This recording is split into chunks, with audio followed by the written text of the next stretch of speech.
Teachers at magandang hapon po sa ating lahat 'no, sa ating mga tagapanood, sa ating mga teachers. Magandang hapon po ulit, dito sa ating ano and welcome to our session for today.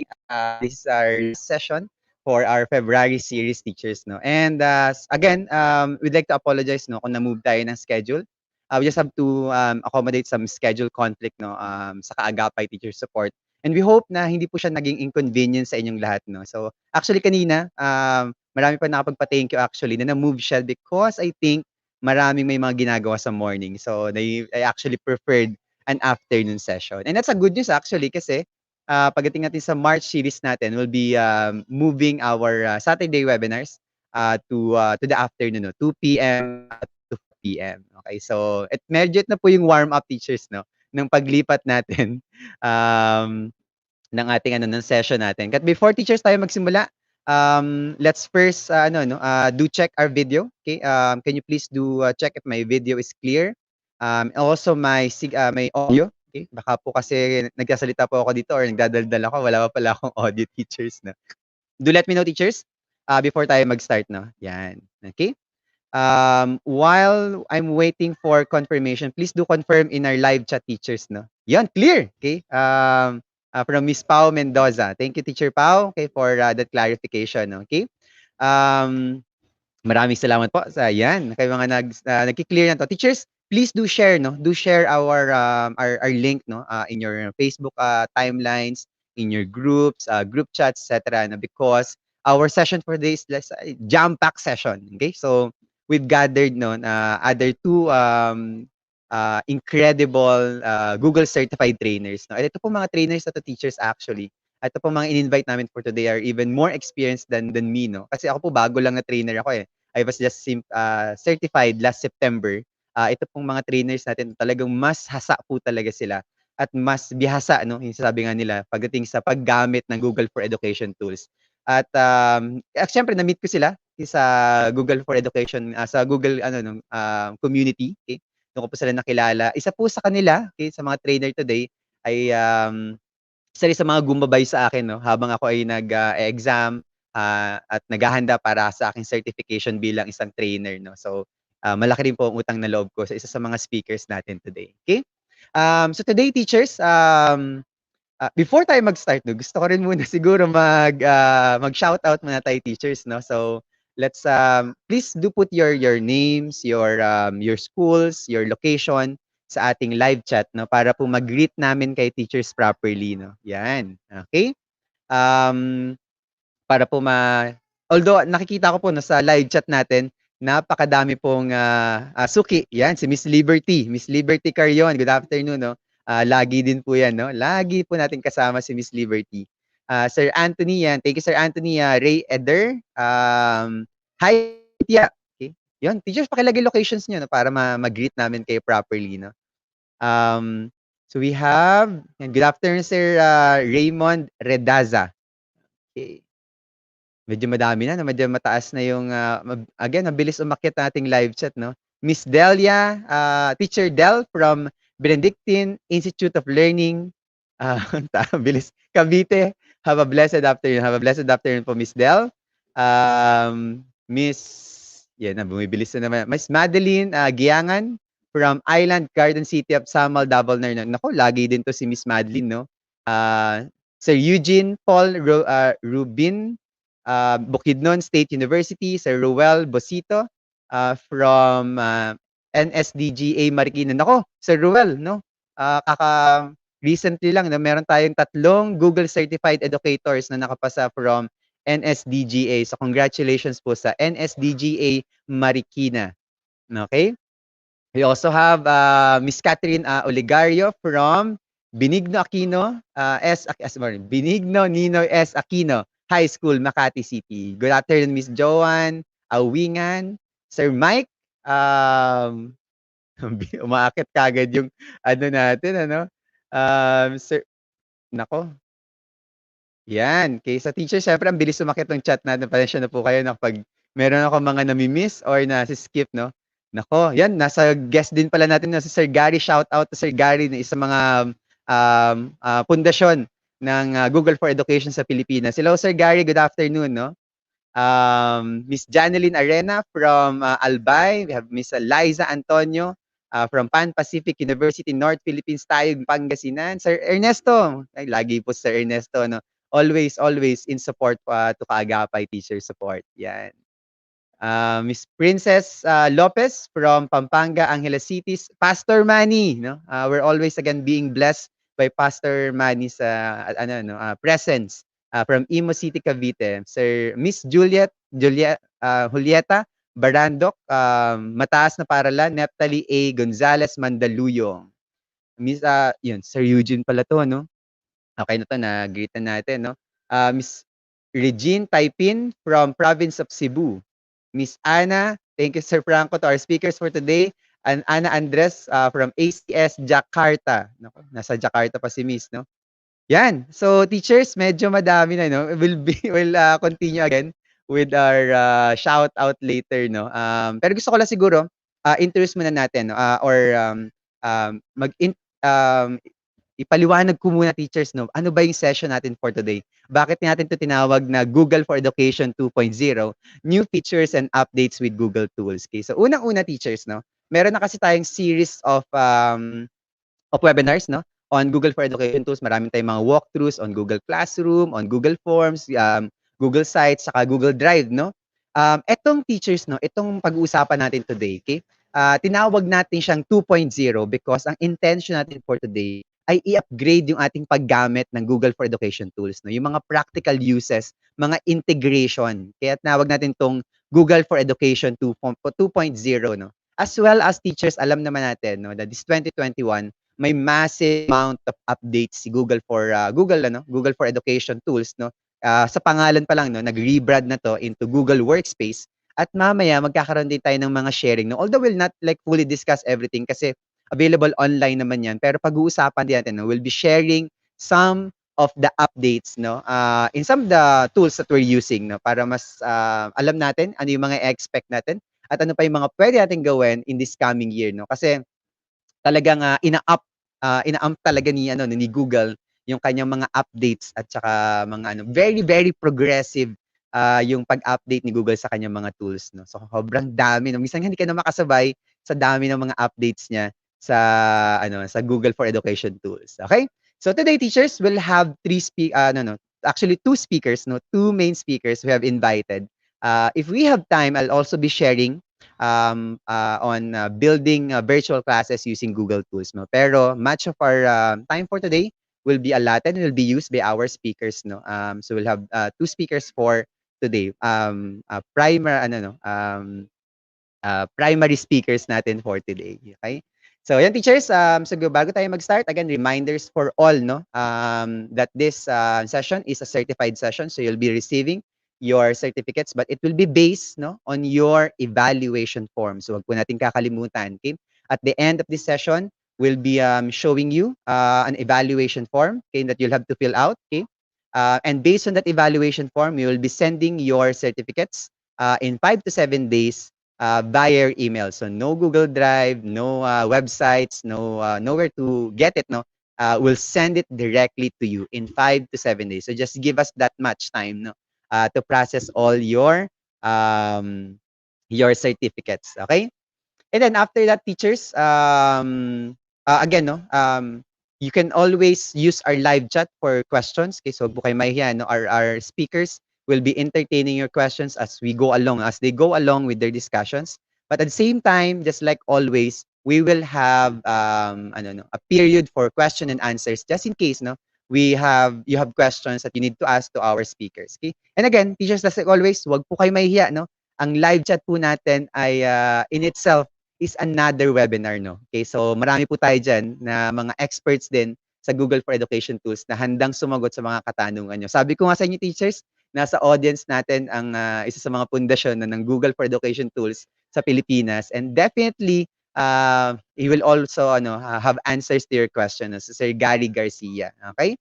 So teachers, again, so let's enjoy this afternoon, okay?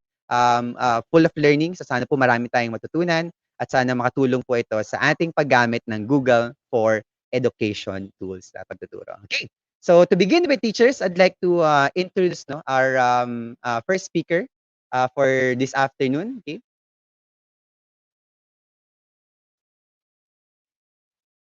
Okay, so for our first session for this afternoon, teachers, no, we'll have Mr.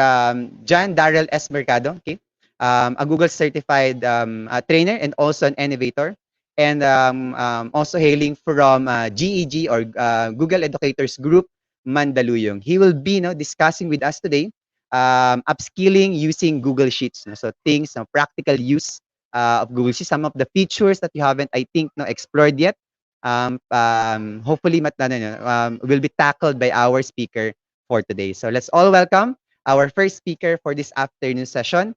Actually, dahil sobrang sikat din to nung trainer ni Mr. Mercado, kilalang-kilala po siya bilang Sir JD sa Google community no sa Pilipinas. Okay?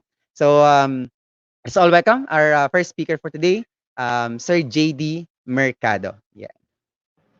Yun. Okay, sir. Good afternoon, Sir JD.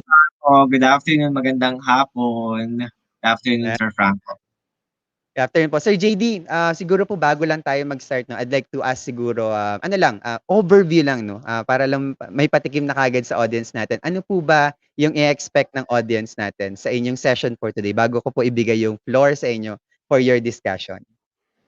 Well, of Yun, sila course, I hope I will be able to share to them advanced Google Sheets features that they can that will be helpful in their daily job as teachers. So of course, ang ano naman natin, ang primary objective natin for today is to make kaagapay. Very konyo yun, no? To make agapay to our teachers with these tools, no? Ayan. So wala namang ibang objective, ito is to help them. Thank you. Maraming salamat, Sir Jane. Actually, ako excited din ako. Bakit? Kasi Google Sheets yung weakness ko bilang isang trainer. Hindi ko masyado na-explore. So, even I, sobrang looking forward to this session. So, Sir JD, the floor is yours now for your discussion. Okay? Good luck po and teachers enjoy Pleasure. po. All right. Thank you, Sir Franco. Alright, magandang hapon, good afternoon, everyone. How many viewers do we have pa? I don't have data on how many viewers. Pero sa lahat po ng nanonood ng Kaagapay Teacher Support via YouTube, maraming salamat for joining us. I know it's number one, it's Saturday. Probably yung iba sa inyo kakatapos lang ng inyong class, sa inyong masters or doctorate classes.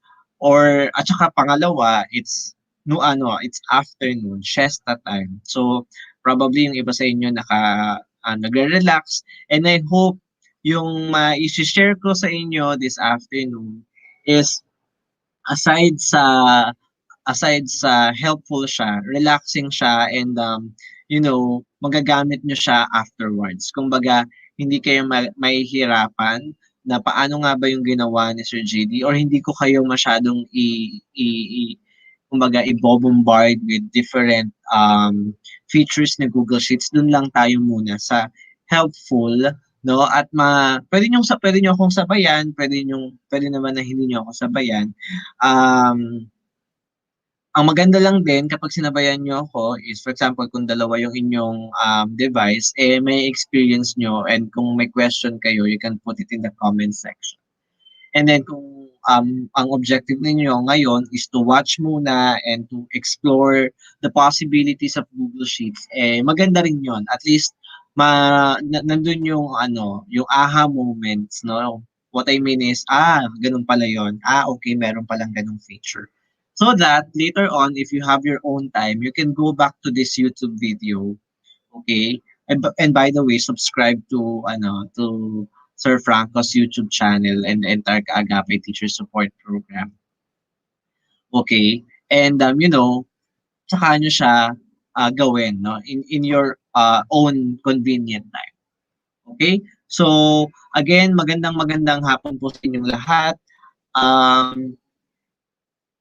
First of all, I would like to start by asking you the features that you are using or that you are doing in Google Sheets. Can you please let me know in the comment sections ano na yung usual na ginagamit nyo o ginagawa ninyo in Google Sheets?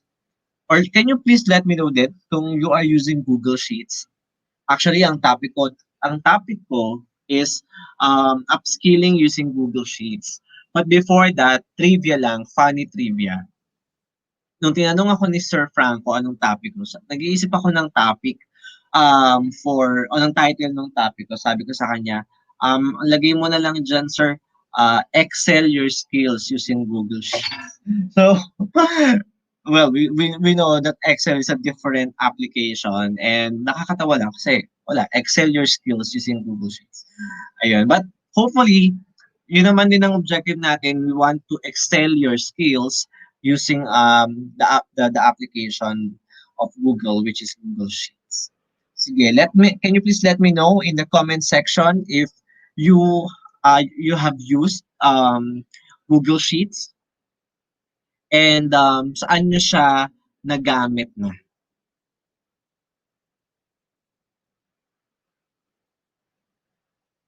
Sige, I hope ay makabasa naman ako ng ilang mga comments from our teachers, questionnaires at surveys. Yes, because Google Sheets is directly connected to Google Forms, consolidating grades and filtering who are the top students. That's correct. From my fellow Google certified trainer Gary Garcia, Google Forms, paggawa ng quiz, automating certificates, simple questionnaire, more on PowerPoint daw si Mr. Christian Nino Pailma. I use Google Sheets in extracting the responses from Google Forms. Yes. Alright, sige. Sige. So, thank you for sharing the uses na nagawa nyo na. Okay, basahin ko lang yung comment ni Ma'am Arlene Lictawa. No, I haven't used Google Sheets that much. I've been using Excel since some formula function in Excel won't translate in Google Sheets. Macros isn't working in Sheets as well. Actually, macros are already working in Google Sheets. Okay, but I have to admit it's not as powerful, but as Excel, but it works. Okay, sorry Sir JD, super newbie si Google Sheets. Okay, that's okay, Ma'am Arlene Alberto. All right, so I'll start by sharing my screen.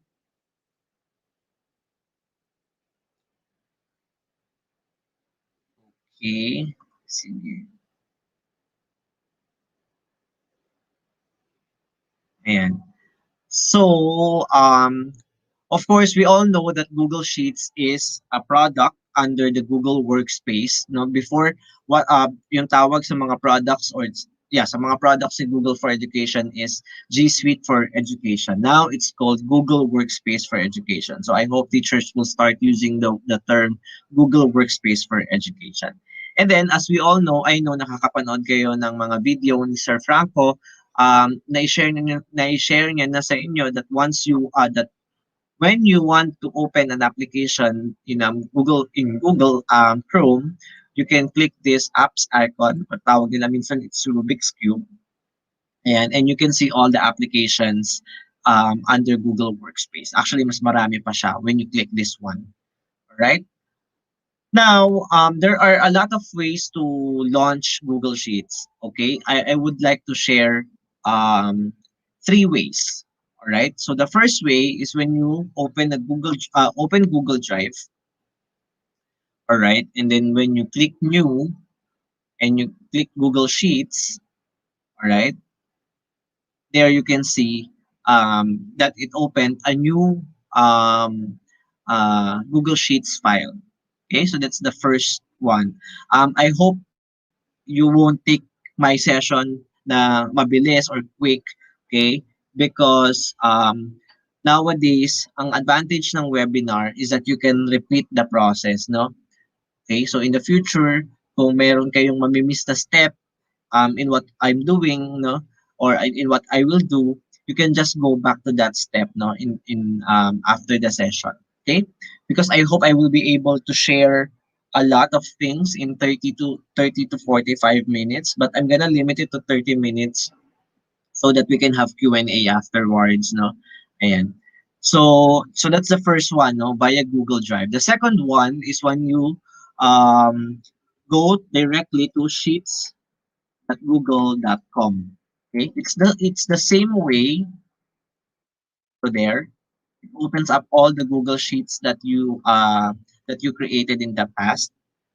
Okay, or you can just click the apps icon and then click Sheets. Okay, so that's the second way. Um, going to sheets.google.com. The third way, and which is and my favorite is yung mas mabilis. You just type sheets.new. Okay, sheets.new, and then it will create a new spreadsheet. Okay. So para mabilis, kunyari biglaan na lang kayo may meeting and then you want to create another you want to collaborate on a docs in a sheets or in a slides, you just type sheets.new. Actually, hindi lang siya gumagana sa Google sa Google Sheets. It also works with docs.new, slides.new, even Google Meet. If you have a quick meeting you have to jump into, you just have to type meet.new, and then papasok ka na sa bagong Google Meet meeting. Okay? Ayan. So that's a domain, no? Yung .new, it's a subdomain that Google was able to kumbaga get, kaya mas madali sa kanilang mag-create ng mga applications. And ako personally, I believe that moving forward, all applications will be browser-based. No, na I'm sure na, or cloud-based, no? Cloud-based, browser-based, halos lahat na papunta na do'n. Mapapansin niyo yung mga applications na dating ini-install niyo pa, ginagamit niyo sa desktop ninyo, ay nagta-transform na into browser-based or cloud-based application, because that's where we are going, no? Cloud-based applications. So yan, so that's the three ways that you can do to open up a spreadsheet. All right? So ayan. And ang ang pwede niyo pang gawin, no?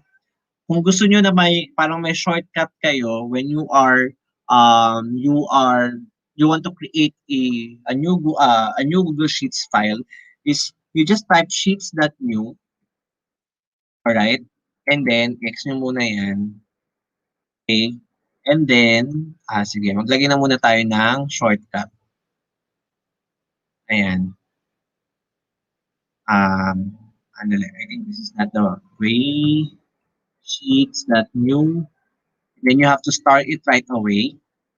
Okay? So, kailangan nyo i-start siya agad. Right? So, sheets. Para, when you want to create a sheets, click mo lang yung button na yun. Nakita nyo? When you click sheets, you create a new application. So ang bilis lang, 'di ba? Um one click lang. No, well, of course you have to open Google Chrome first, but at least it's one click lang. But kailangan mabilis. Kailangan hindi lumabas tong um hindi lumabas tong URL na to. Kailangan, so 'di ba, sheets.new, pagka lumabas ng unang URL, nakita niyo nagpalit yung URL. So yun yung dapat niyong i-save. Okay? Ayan, sige. I hope na ano yun naman siya. Alright, sige. May mga comments ba? Sorry if I have to shift to ano, no? Or maybe I can wait. Para lang mabasa ko yung mga comments. Sige. I'm going to watch myself via YouTube kasi hindi naman ako nanonood. Sir Franco, wait. Ayan. Ayan, yung shinare niya. Para I can read the comments. Okay? Pero hope may ad. Ayan. Okay, ayan. So, thank you. Thank you sa mga nag, nag-comment. Okay, ayan. Naririnig ko yung sarili ko. Alright, sige. Of course, kailangan naka-sign in yung Chrome. Hindi lang naka-sign in yung Gmail sa Google Chrome. It's different, ha? Okay, it's different. Ayan, sige. So, of course, gawa na tayo ng bagong spreadsheet. Okay, ayan. So, the first thing that you have to do when you are creating a new file using Google Apps or Google Workspace, kailangan nyo siyang i-rename. Okay? Ayan. So, sige. So, for example, ano lang, Kaagapay Sheets. Kaagapay class.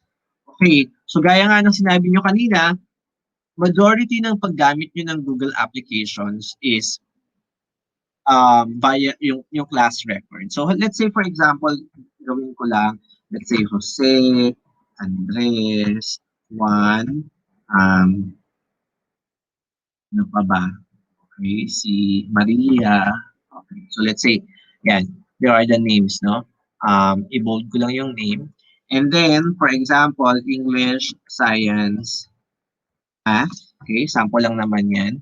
And then, maglagay lang ako ng random numbers. Okay, so, ay maglagay na lang ako random and between. So, pwede nyo gamitin yan. So, siguro 85, 100.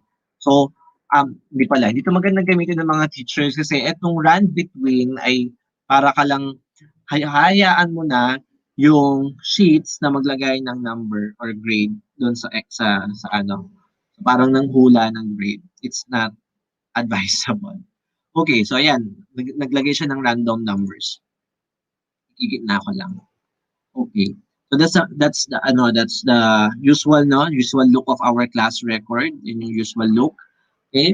And then tayo as teachers or as human beings, we are visual people, di ba? We are visual human beings, visual individuals. Gusto natin at one look makikita natin an interpretation of visual interpretation of our data. So what we can do here is to color code it. So what you can do is to highlight this and then right click and then click conditional formatting. Ayan, so kita nyo nag-green agad. But we will type or what do you call this? We will apply format rules. Okay? Ayan. So, for example, we will put color green for numbers higher than 90 or greater than or equal to 90. Okay? There. And then, add another rule. Okay? Add another rule. Okay? For, so, greater than or equal pa rin to, let's say, 80, 80. Okay? But of course, it will, ano, no? Pwede na natin ilagay is between pala. So, 80 and then 89.99. But we will put, let's say, yellow. Okay? So, as you see, binago niya yung kulay. Lakayan ko lang yung number. Okay? Ayan. And then, so that's another, we can add another rule, okay, for less than or equal to 79.99. You can put red, okay? So since wala namang red, hindi siya nag-color red. So let's say, palitan ko lang to ng 75. Ayan, so nakita nyo, color red siya. Okay? O, ito, 70. Okay? Pag nyo napansinin ko, nag-iiba yung mga number ng cell kasi nag-random. Gumamit lang ako ng formula na run between. Okay? Ayan. So, makikita nyo yung kanyang, kumbaga, isang tinginan pa lang, makikita nyo na agad yung kanyang uh, grade, no? Kung siya ba ay very good kasi color green siya, meaning yung ano niya is okay naman. And then, orange kung medyo lang yung grade, and then kung red is kung bagsak. Kasi minsan sobrang daming numbers ng sobrang daming numbers ng class record, may nami-miss tayo, magugulat ka na lang na yung yung bata ay nakakuha ng mababang grade na hindi mo naman pala sinasadya na mababa yung grade niya. Okay? Ayan. So that's something that you can use, no, in Google Sheets. Another is my favorite, yung filter talaga. Ito, meron din naman ito sa Microsoft Excel, but yung paggamit ko nito sa Google Sheets, sobrang dali lang. You just select all the cells, o kaya select mo lahat, and then just click this parang funnel icon, which means create filter. Just click create filter and magkakaroon na siya ng filter na ganito. And then, let's say, for example, what I love about this is you can sort by color or you can filter by color. So, kunyari, gusto mo, for example, gusto mong ilabas lahat ng red. So, si Andres na nakakuha ng 70 sa English, siya yung nakakuha ng red color. So, regardless of grade, no, maaano siya, regardless of values. Okay? So, click natin yung none. Alright? So, parang ganyan. So, let's say sa science, fill color, orange, ayan, yung lalabas lang na orange. Okay? Nag-random kasi, kaya nag-iiba-iba yung ano. So, that's what you can do. Now, of course, itong mga filters na to. Okay? Marami pang mga features dito. Meron ding filter by condition. Ayan. Okay? So, very, very helpful tong filter feature na to. Okay? Ayan. And then, you can save that filter view. Okay? Let's say, for example, lagyan ko na nga ng numbers para hindi na gumalaw-galaw. Sorry ha. Sorry, I wasn't able to prepare sample eh. Let's say 89, 90. Sorry, ang baba ng English. Baka may magreklamong English teacher, but ang baba ng grade. Sample lang naman po. Let's say 78, 95, 96, 93. Ito na lang lang. Let's say ito ay 87, 90, 94, let's say. For example, this is the data, no? Data of this class. Okay, so let's say for example, gusto mong makita lagi, yung lagi mong ginagawang filter is yung gusto mong nafi-filter mo agad sino yung mga mababa o yung mga red. Then, you can save this filter as, pangalanan natin to. So, pwede mo pangalanan yung filter, English low grade. Ako lang. Okay? Ayan. So, i-save na natin. So, ganon. Then, tanggalin mo yung filter. Okay? And then, i-filter natin yung science. Then, save na natin tong ano na to na science low grade. Okay? And, tanggalin natin yung filter. Tanggalin natin yung filter. Then, walang low grade sa math. O, let's say, for example, merong low grade. Ay, sorry. This is sorry. Filter. Yan. Then, we can save this filter view as math low grade. Then, you can save that. Okay? So, tanggalin natin yung filter. So, you don't have to filter, you don't have to filter, pwede kasi mag-filter ka ng iba't ibang filters, no? Multiple filters.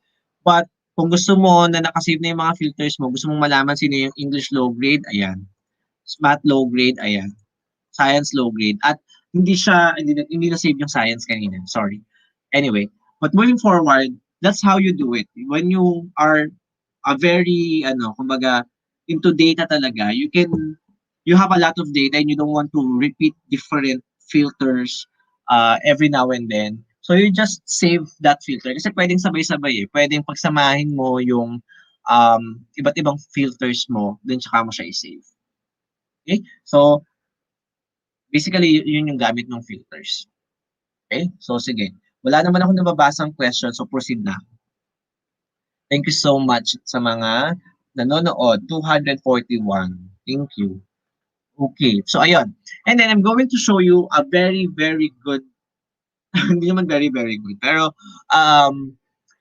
one of my favorites na na feature ni Google Sheets. I don't know if meron din ito sa ibang application. Yung tinatawag nilang Sparkline. Okay? So for example, ito na lang yung for let's say quiz 1, quiz 2, quiz 3. Okay? So kanina, maliit lang siya, 'di ba? Ito yung normal niya na normal height ng rows, no? So gusto mo ikaw another feature para sa mga visual individuals. Gusto mo makita yung um, trend nung quizzes nila, okay? O quiz ng isang mga bata. So what you can do is you type equal sign dun sa pinakadulo and then type yung Sparkline. Sparkline and then just highlight all the data that you want to create a Sparkline from and then it will create a Sparkline. Then you just drag it down to reflect in all data. Ayan. So, lakihan lang natin yung rows para mas mag-take effect yung up and down um ng mga ng mga lines. Okay? Ayan.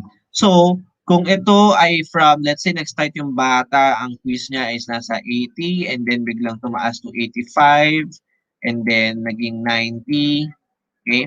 And so, pataas yung kanyang grade, no? That's a good indication. Pero let's say, the student started at 85, then bumaba ng 83, and then nag-80, then of course, the spark line goes down. Okay? What we want to see is yung spark line na pataas or it increases, no? Or it improves. So that's something na ginagamit ko to be honest, no? To be honest sa aking Meralco bills. Okay. Ayan. So to be honest, ginagamit ko to sa aking Meralco bills. Try nyo, okay? Meron kasi akong sheets that I don't want to share I don't want to share. Meron akong sheets of my monthly utilities, Meralco bills, insurance premiums, ano pa ba, although yung internet kasi fixed na yun eh, yung Meralco hindi. So yung internet fixed, yung insurance fixed na yun, yung mga expenses nyo na nagva-vary every month, it's very helpful. Nakikita nyo yung up and down ng inyong mga expenses. Okay, so that's where I use this Sparkline feature. So baka magamit nyo din. Okay? Ayan.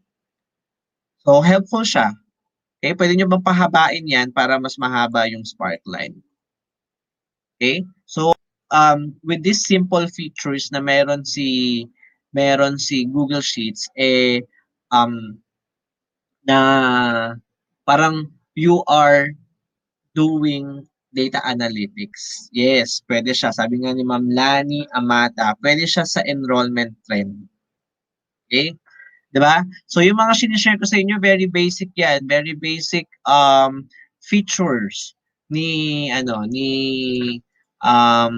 Google Sheets. Hindi to chart ha. This is not a chart. This is just a Sparkline. This is a formula that you can use. Okay? Do we have any questions so far? Ayun, so very helpful daw. Okay? Sa Google Sheets. Ayan. Sige po. Do you have any questions so far?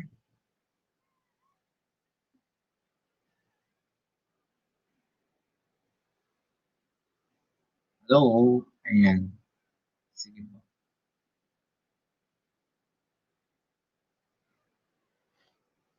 By the way kasi of course sa dami ng features ni Google Sheets ma-overwhelm kayo. Okay?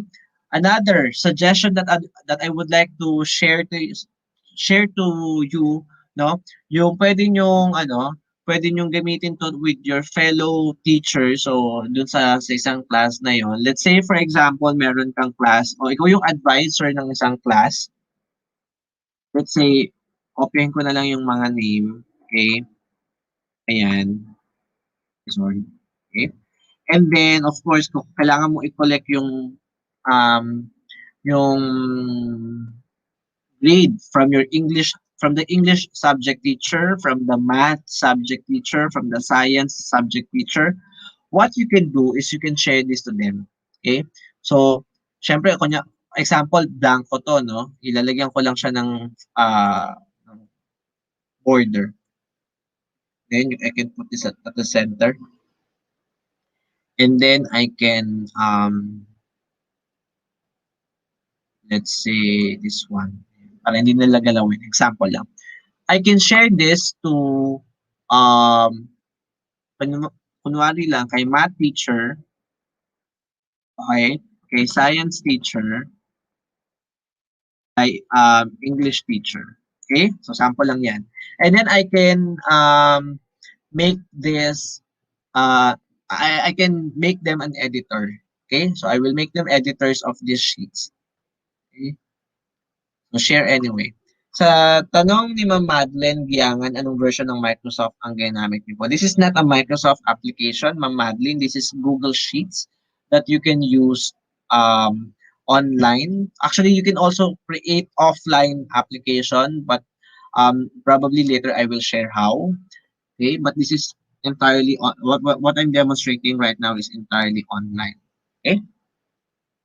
Ayan. So, let's say, for example, yan. And then, ang worry ng mga teachers, so pag sinare mo na yan dun sa mga subject teachers, is, of course, they will encode the grade ng subject area nila. Ang worry ng mga teachers whenever I demonstrate this, sir, paano kung i-edit ni math teacher yung grade ng English teacher dun sa isang estudyante? Okay? How can we prevent that? Of course, may features in Google Sheets that you can limit their access. Let's say, for example, ito lang yung pwedeng i-access ni English teacher, yung column bilang. Okay? So, lalagyan mo siya ng, ipoprotect natin siya. So, just click data and then protected sheets. Tapos yung range lang. And then set permission. Ang dapat maka-access lang is si English teacher. So, i-uncheck ko si science teacher tsaka si math teacher. And then, I will click done. So, si English teacher lang yung makaka-edit. And then, si C, mag-a-add ulit ako, okay, ng permission. Ang makaka-edit lang ng science column ay si science teacher. And of course, me as the owner of the sheets. Alright? And then, another range for science, I can add a sheet. Okay? And then, set permission. Ang makaka-edit lang ay si science teacher. Ay, parang naulit ko si science teacher. Sorry. Dapat si math pala yung kanina. So, anyway. So, basically, ganun po. Yun po yung, um, setting permissions sa Google Sheets, sa mga cells. So that no one can, kumbaga, edit a particular cell, no, or row or column, okay? Nandito sa Google Sheets, okay? Yes, nice tip. Madalas nga nagagalaw by mistake mga cells. Thank you, Ma'am Gia. Okay, so that's what you can do here. Alright? Sila lang yung makaka-edit. Okay. Ayun. Sige pa. What else can I share so far? Nakita nyo yung mga sinishare ko sa inyo ay very basic. Okay? Very basic features. Wala pa akong advanced masyado na sinishare pa sa inyo. Okay? Hindi muna tayo magma-macros because that will take another session. Okay? Na ayan. And by the way, you can also yes, just to answer Christian Paul Cruz, you can restrict by sheet, sir. Halimbawa, ang gusto mo lang maka-edit ng sheet ay si, let's say, gusto mo lang maka-edit ng sheet ay si Gumamela Advisor. Sorry sa example ko na flower. Okay? Ayun. So, gusto Gumamela Advisor lang. So, kung for example, kung kayo ay isang grade level chairman at gusto mo na isa-isang entire sheets na lang yung data, eh, pwedeng-pwede yun. Okay? Pwedeng-pwede yun. Ayan. So, let's say, for example, si Gumamela Advisor, I can protect this sheet to, ayan. So, let's say, okay. So, makaka-edit lang ay um, yung Gumamela Advisor. Ayan. For example, Gumamela Advisor at gmail.com. So, siya lang ang makaka-edit. Hindi makita yung email address na Gumamela Advisor. Halimbawa lang naman yun. But that's, yeah, you can do that. Okay? Ayun. Alright, so basically yun yung mga ganon. Okay? Next, yung ginawa natin example, let's say meron kang mga section na Gumamela, Santan, Rosas, ganyan. Gusto mo pagsamasamahin sila sa isang sheets na malaki, di ba? Okay? Okay. So halimbawa, this is Gumamela Advisor. Tapos ito yung average. Okay? Ayan. So, let's say itong average. Oh, hindi na ako maglalagay ng English, Math, Science. Halimbawa lang naman to. Okay? Halimbawa lang. Halimbawa lang po ulit again. Okay?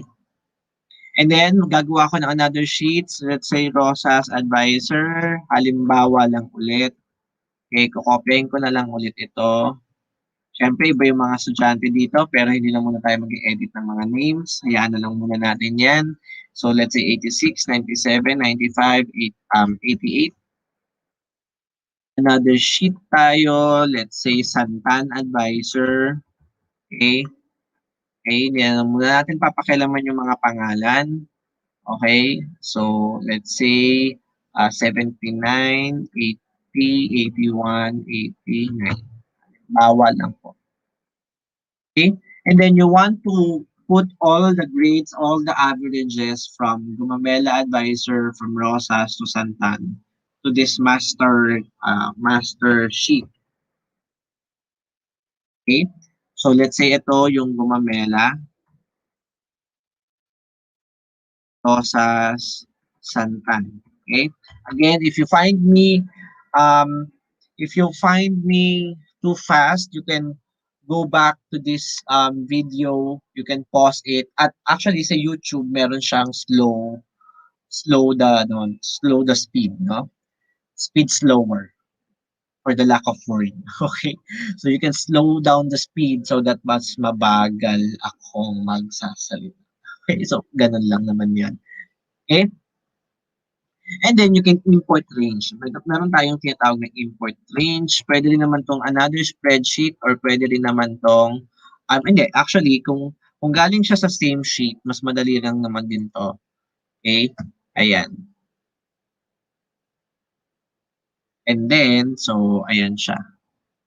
Galing sa Rosas. O di ba madali lang? Parang yung dating ginagawa lang natin sa mga equals yung Santan dito.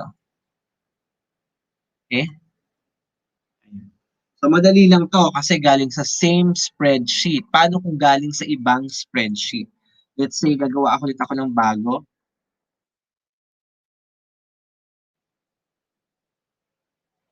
Okay? So, let's say source. And then, for example, merong ditong section, ano pa ba? Rosa, Santan, Sampaguita. Halimbawa lang again, no? So, atensya na. So, dito ako sa kabilang section ng Pagita. Okay? So, ito yung grade niya. Let's say, ito yung section 1. Patataas yung grades. So, how can I get this data from another sheet to that master sheet, no? But I have to share this first. So, kailangan ko muna siyang i-share, pero wala naman ako yung i-share ng specific na tao. Then I would like to change the link from restricted to the domain. Okay, domain ko. Okay, then viewer, then done. Okay, so you have to change the permission. Hindi siya pwedeng restricted. So I'll go back to this master sheet and then type ko dito Sampaguita and then copy ko to. Okay, punta ka sa baba, I mean dun sa pangalawang cell, I will type equal sign import range from the spreadsheet and then I'll copy the URL, okay, and then the range is this one. I mean, hindi niya makakopy. So, you have to type it manually. So, pangalan nito ay Sampaguita. So, Sampaguita. The name of the sheet. Yung sheet 1, sheet 2. And then, exclamation point. Then, the data is from E2 to E5. E2 to E5. I hope this works. Alright. Sige. Error dahil formula parse error. Tanggalin muna natin tong I'll try to share this publicly. Let me check kung mag-work siya yung anyone with the link. Okay. Try natin i-refresh.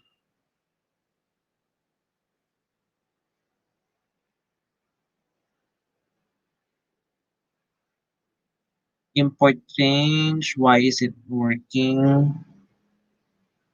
Try ulit natin ha. Of course, sa mga ganitong times, we should be patient and try until it works, no? Lahat naman ng um, I think I need to put ayun, sorry. I need to put um I need to put quotation marks. So quotation marks. Ayan. So it's loading. Yes, there. So nag-load siya. Okay? Ayan. So coming from the Sampaguita sheet and nanggaling lumipat siya dito. Okay? And if I edit this from line of 9, ginawa kong 75, 74, 73, 72. Yes, ayan. And now it works. Okay?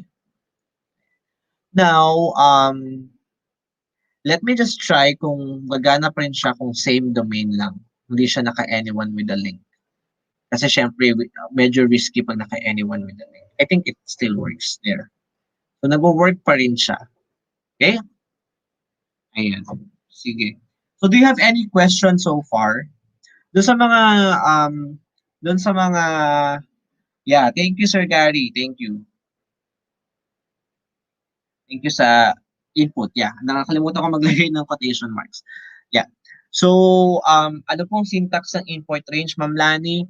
Ang syntax lang nito is yung URL ng kabilang sheet sa panggagalingan nung data mo. Then, of course, comma, and then yung range. Okay? Yung range doon sa sheet na yun, sa original sheets. Thank you, Sir Gary, for helping us in the comment section. Thank you po sa lahat ng mga viewers natin. Lani Amata, sir, question. Sa MS Excel po kasi, kino-convert ko ang cell range into table. Sa Google Sheet, automatic na po siya naka-table. Kino-convert ko ang cell range into table. Sa Google Sheet, automatic na po siya.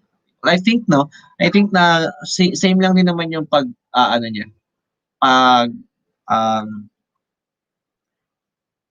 Convert niya, no? To sheets, to tables. Sige po. So, do you have any questions so far? Very lang yung mga shinare ko. I hope I was able to share mga features na not too advanced, not too basic, but helpful for teachers. Sige. Sir Franco, sana hindi ka naman nabitin at na ano ko naman na na-live up ko naman yung iyong expectations sa session ko. Naka sir 'no, kasi sabi ni sir, fundamentals lang, basic lang, pero ang dami na kaagad niyang na-input 'no. Pero yun, actually, isa sa mga recommendations din talaga ni Sir Gary 'no, hindi talaga po natin mako-cover lahat teachers 'no. Si Sir JD na rin nagsabi kanina na ang dami kasing features ni Google Sheets 'no. Kaya nga ang talagang focus lang talaga ni Sir JD ngayon ay paano siya i-apply sa ating ano 'no, sa ating, sa pagtuturo 'no. So yung mga practical tips lalo na sa gradings for example, et cetera. So I hope teachers 'no, na alam ko mabitin tayo ng konti sa sobrang dami pang puwedeng, gawin, ibigay ni Sir Sobra, JD. sobrang dami. Yes, sobrang dami pa. Parang kailangan po natin ng isang month-long series para kay Sir JD Ay, para grabe. ma-cover ang buong, Google Sheets. Pero Sir JD, ano kasi talaga 'no, si Google Sheets talaga ay napaka-useful at powerful tool, Yes. for educators 'no, lalo na sa Just to share, pagpa-process ng Sir Franco, pag siguro ako masasabi ko, Google Sheets is, ah, kung iko-compare mo yung tatlong applications, no, Doc, Sheets, Slides, si Sheets yung pinakamarami akong file. Kasi kahit yung mga mga content, mga file na pwede ko naman gawin sa Google Docs, sa Sheets ko ginagawa kasi may formula eh. Ang dali niyang i-manipulate. So I love Google Sheets mm. and I can see a lot of businesses and schools who are using Google Sheets to coordinate applications. JD, ako rin personally 'no, sa kaagapay teacher support dahil nagpa-process ako ng medyo madaming certificates every week.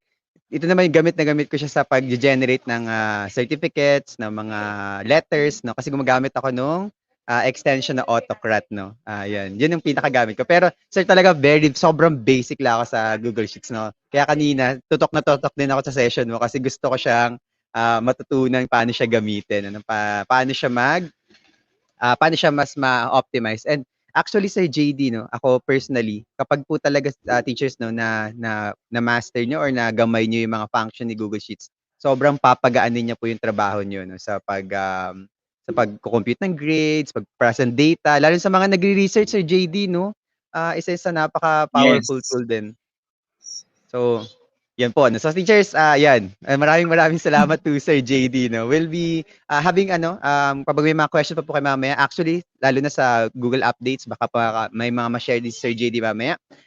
Pero lilipat na muna po tayo teachers 'no sa ating next session, with our next speaker for this afternoon. So we'll, say goodbye muna to Sir JD for a while, nagpapahinga muna Sir JD. Sobrang dami rin pong ginagawa ni Sir JD morning 'no. So yan. Grabe, So oy. pagpapahingin muna natin si Sir JD sa napaka-jam pack niyang ano 'no, Actually, schedule no, for today. mga 10 minutes before the session just to share Miss Maan, as in kararating ko lang. Oo, Oh, 'di ba? talagang tinakbo ko yung expressway ng 100 kilometers per kph para umabot sa session ni Sir Franco. Anyway, 'Yun, oo. maraming salamat po 'no, Sir Thank you, JD. And again, Sir Franco. teachers 'no, we appreciate po talaga the time that you have shared. Pero sir, we'll be seeing you in a while pa po para pag-usapan pa ano yung mga updates kay Google Workspace mamayang, sa dulo ng ating session. So for Miss now, Maan, good luck. let's now welcome our, okay, second speaker for this afternoon 'no. Sasabi ko po sa inyo teachers 'no, jam-packed 'no, hindi kayo titipidin ng ating, ending ng ating February series 'no. So we have for this afternoon 'no, to talk about, Get a Life, okay? Yung title pa lang 'no, pasabog na kaagad yung title pa lang ni Miss Maan. Using Google tools, to create work-life balance. Pero teachers 'no, ito na yung isa sa sometimes nai-ignore natin 'no, yung, sometimes meron tayong nako-compromise na aspect, sometimes puro work 'no, yung na ano natin, pinagtutuunan natin ng pansin. Pero eto na yun 'no, 'pag, tutulungan tayo ni Miss Maan na despite working with Google Tools, you can actually create a balance between work and life 'no. Para po hindi at nakakalimutan 'no, na meron pa rin po tayong buhay, beyond our no, school at work 'no. So tuturuan tayo ni Miss Man ngayon how to be efficient, at work using Google for Education tools para we can allot some time sa ating buhay-buhay. Okay, so let's welcome Miss Maria Andrea de Guzman, a Google certified, trainer and also hailing from GEG Ortigas. Good afternoon, Miss Maan. Hi, good afternoon. Good afternoon Yeah. po sa lahat, ang daming nanonood 'no. Kanina I was monitoring the YouTube channel, pero I stopped na kasi it's my turn, I should pay attention.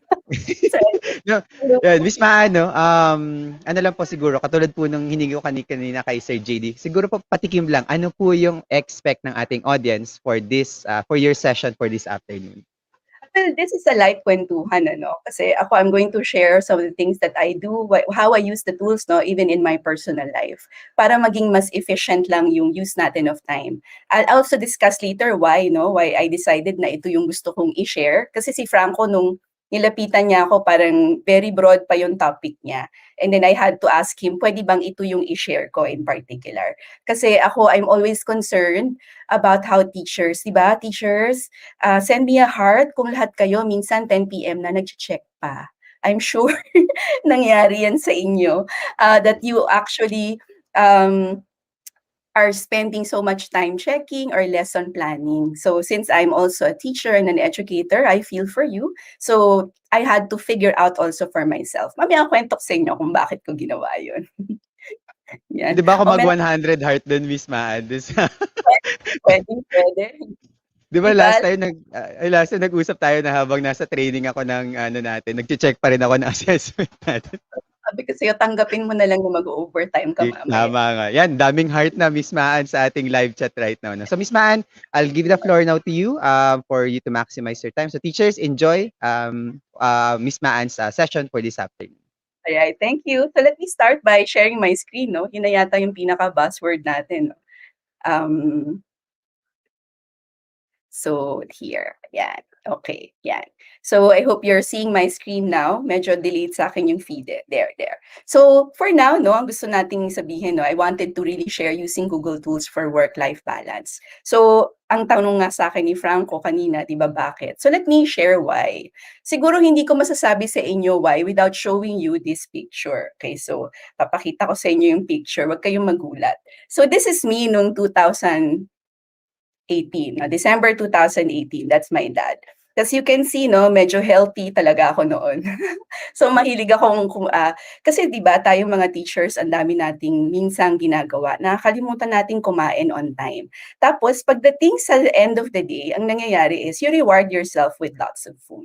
So for years gano'n yung buhay ko 'no, sometimes I forget to eat 'di ba? I'm pretty sure lahat kayo naabutan niyo yun, "Ay tapos na pala yung lunch break ko." Kasi ang dami niyong ginagawa. O kaya for most of us 'di ba, minsan magkakape ka sa umaga, kakanaw ka ng kape, tapos ano na siya, malamig na siya by the time na iinumin mo na siya, 'di ba?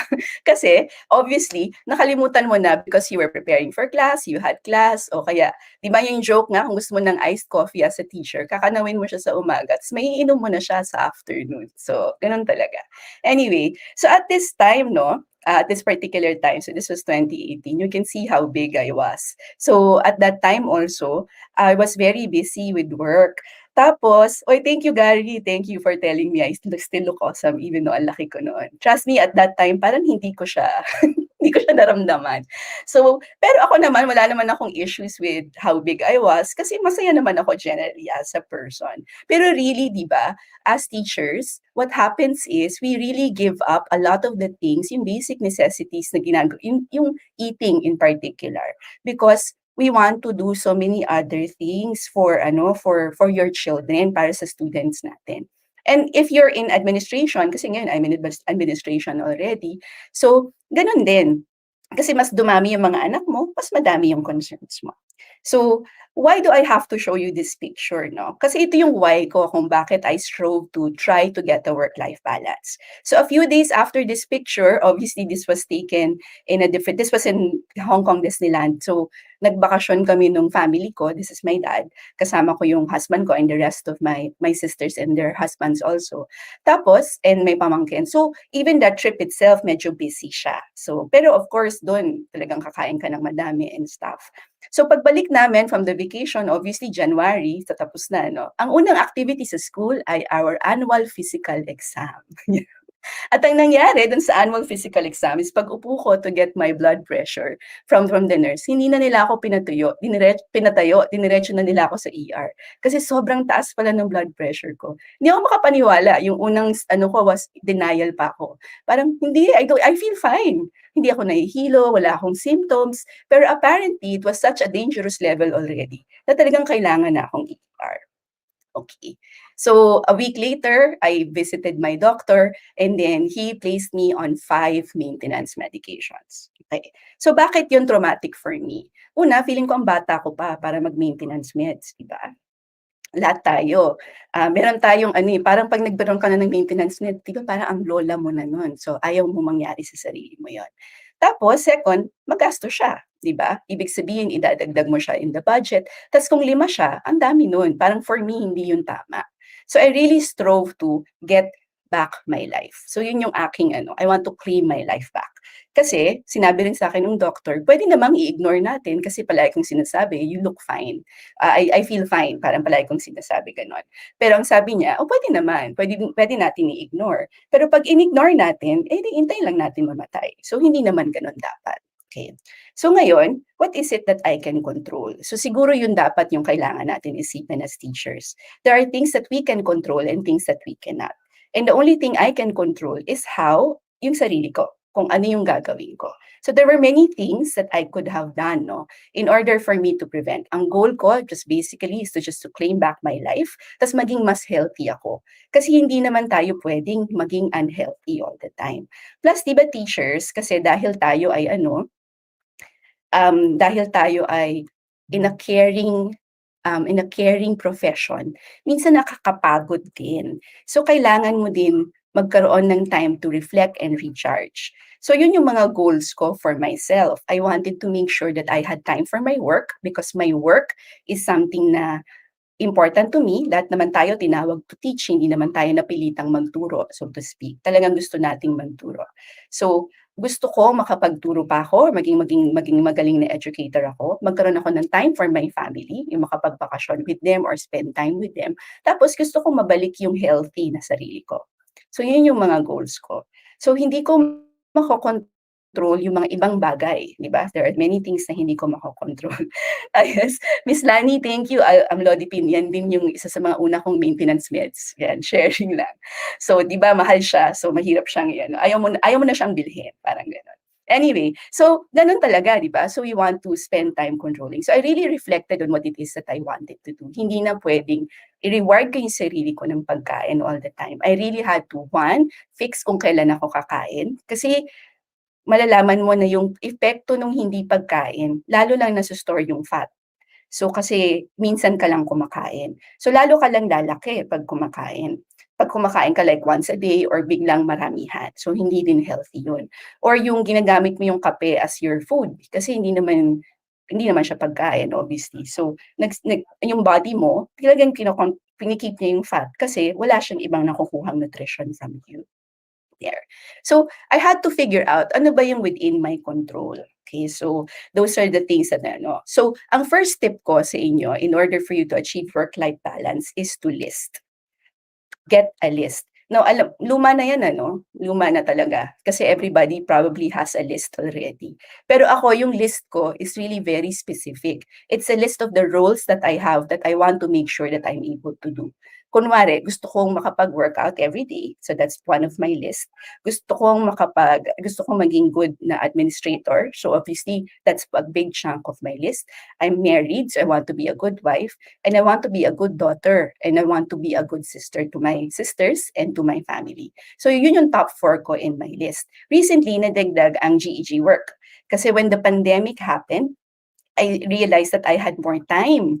So I actually had more time kasi I didn't have to travel from school to my home. So pwede na akong makapag-volunteer, which is part of my bucket list. Gusto ko talagang makatulong. Okay. So, ano yung tip number 1 ko is list. Okay. So, anong ginagamit ko for listing? So, my favorite app to list is Google Keep. Okay. Let me just change the screen I am showing you. Okay. So, yung Google Keep, kung titignan nyo, ito yung small button na yan, yung yellow button na yan. It's not very, popular.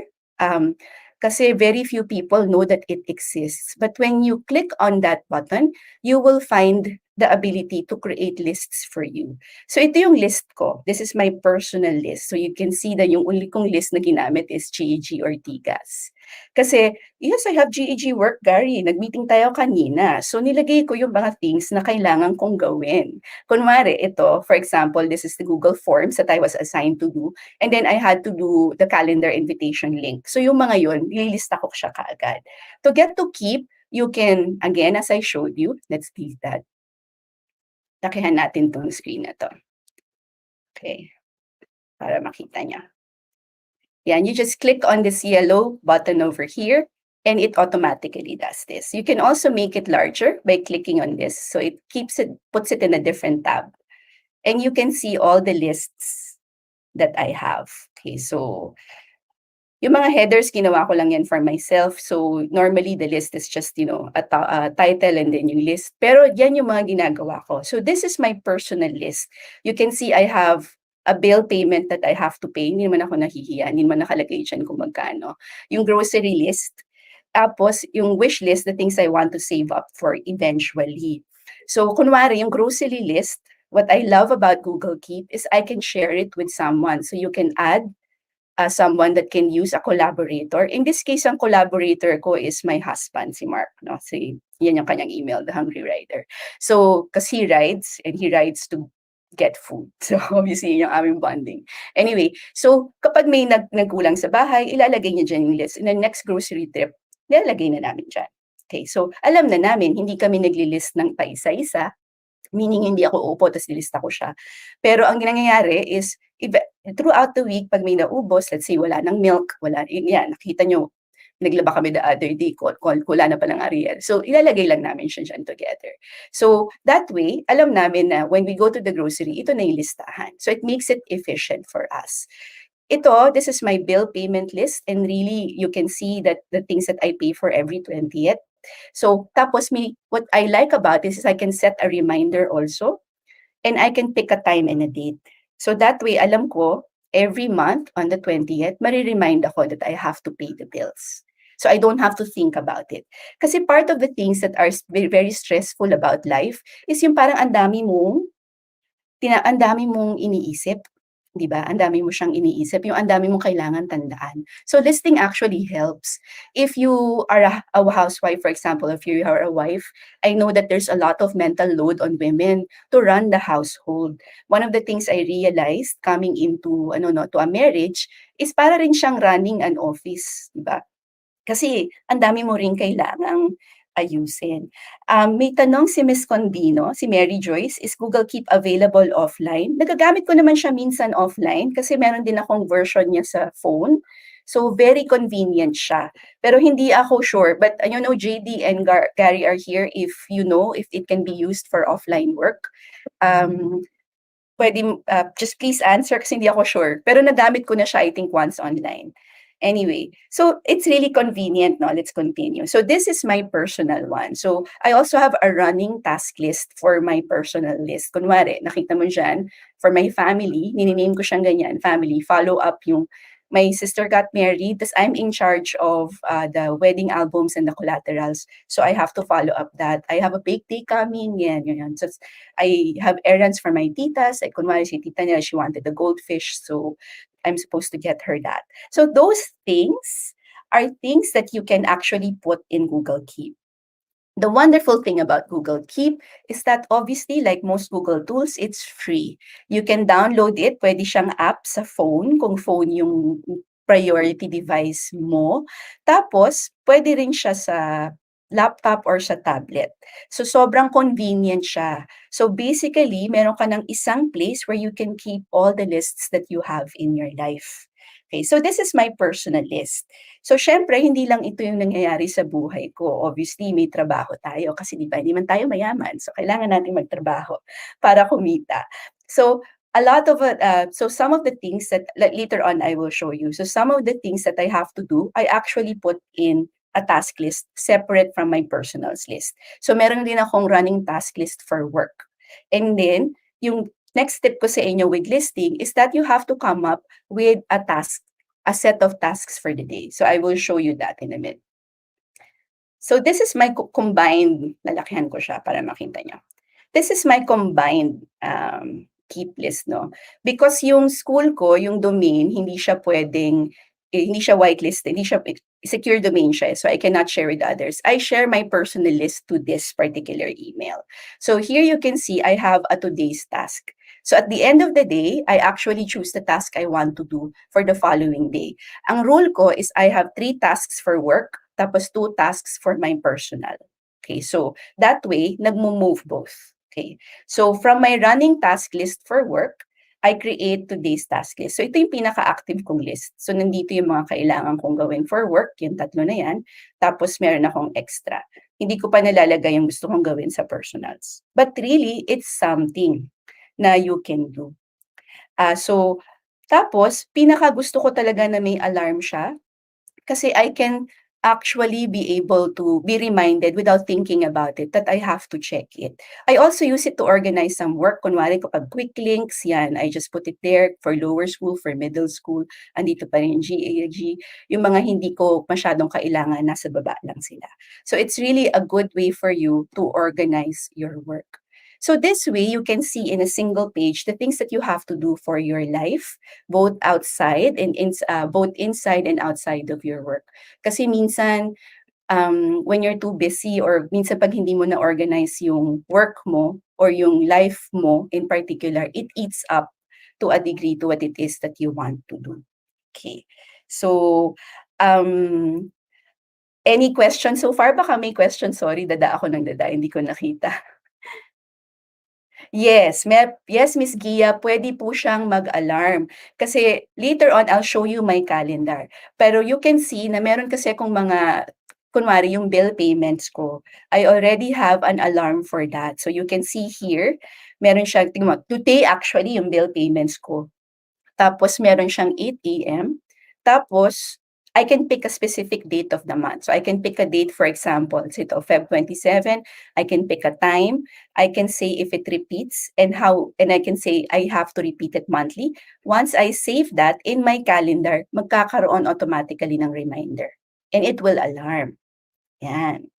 So, it goes into your calendar. So immediately, once it's done, so may meron ka ng automatic calendar. Calendar reminder. I really advise also na you sync it against all your devices para kahit nasaan ka, you can actually take a look at it. Okay, so that's how I use Google Keep. Okay. Naging madali ba, for example, yung una? Hindi siya naging madali sa simula kasi kailangan mo siyang i-organize. Pero once you get the hang of it, sobrang dali na niya. Parang automatic na for you to actually do it. Kasi what you're doing is you're actually setting a routine for you. Parang automatic yung katawan mo maiisip na, okay, check ko yung aking Google Keep. Kasi alam mo na andun lahat ng kailangan mong gawin. Hindi mo na siya kailangan puntahan somewhere else. There are other tools that you can use this button over here. For example, that's tasks. And it functions similarly. Pero for me, personally, mas gusto ko lang yung Keep. Kasi ang cute niya, tignan, di ba? Para siyang nandun siya lahat. Tapos you can customize the colors. So for example, for the grocery list, magugulat yung asawa ko may ibang gulay. Pero kunwari, gusto ko siyang gawing purple, pwede ko siyang gawing purple. So pwede ko siyang i-customize for any of the colors that it's ready. Ang hinihingi ko na nga ngayon yung makapag bold or underline, hindi pa nila ginagawa. Pero sana mangyari yun. Pero wish lang naman yun, Google, kung nakikinig kayo. Anyway, so that's how I use Google Keep, no? I hope it helps some of you. It's really important, I think, for us as educators to keep sane with the things that we have to do. So it's really a useful tool that is free. Hindi nyo kailangang bumili ng kahit anong pang app to organize your life or to make your lists. It's really just all here. So kailangan nyo lang magamit siya ng maayos. Set it up, as in, get yourself some time, like spend maybe half a day just setting up your lists. Ang una nyong isipin, ano ba yung mga gusto kong mangyari? Kailangan kasi at the end, meron kang end in mind para magawa yon. Okay. So what has that got to do with me, no? As with my journey to fitness, for example? Dahil ginagawa ko to, I actually found the time to exercise. Hindi ako nag-diet. I want to say that. Nag-diet ako, yes, pero portion control. Pero hindi ko pinigilan yung sarili ko to eat what I want to eat. Ang ginawa ko, I really carved out the time to find cardiovascular activities kasi yun yung kailangan ko.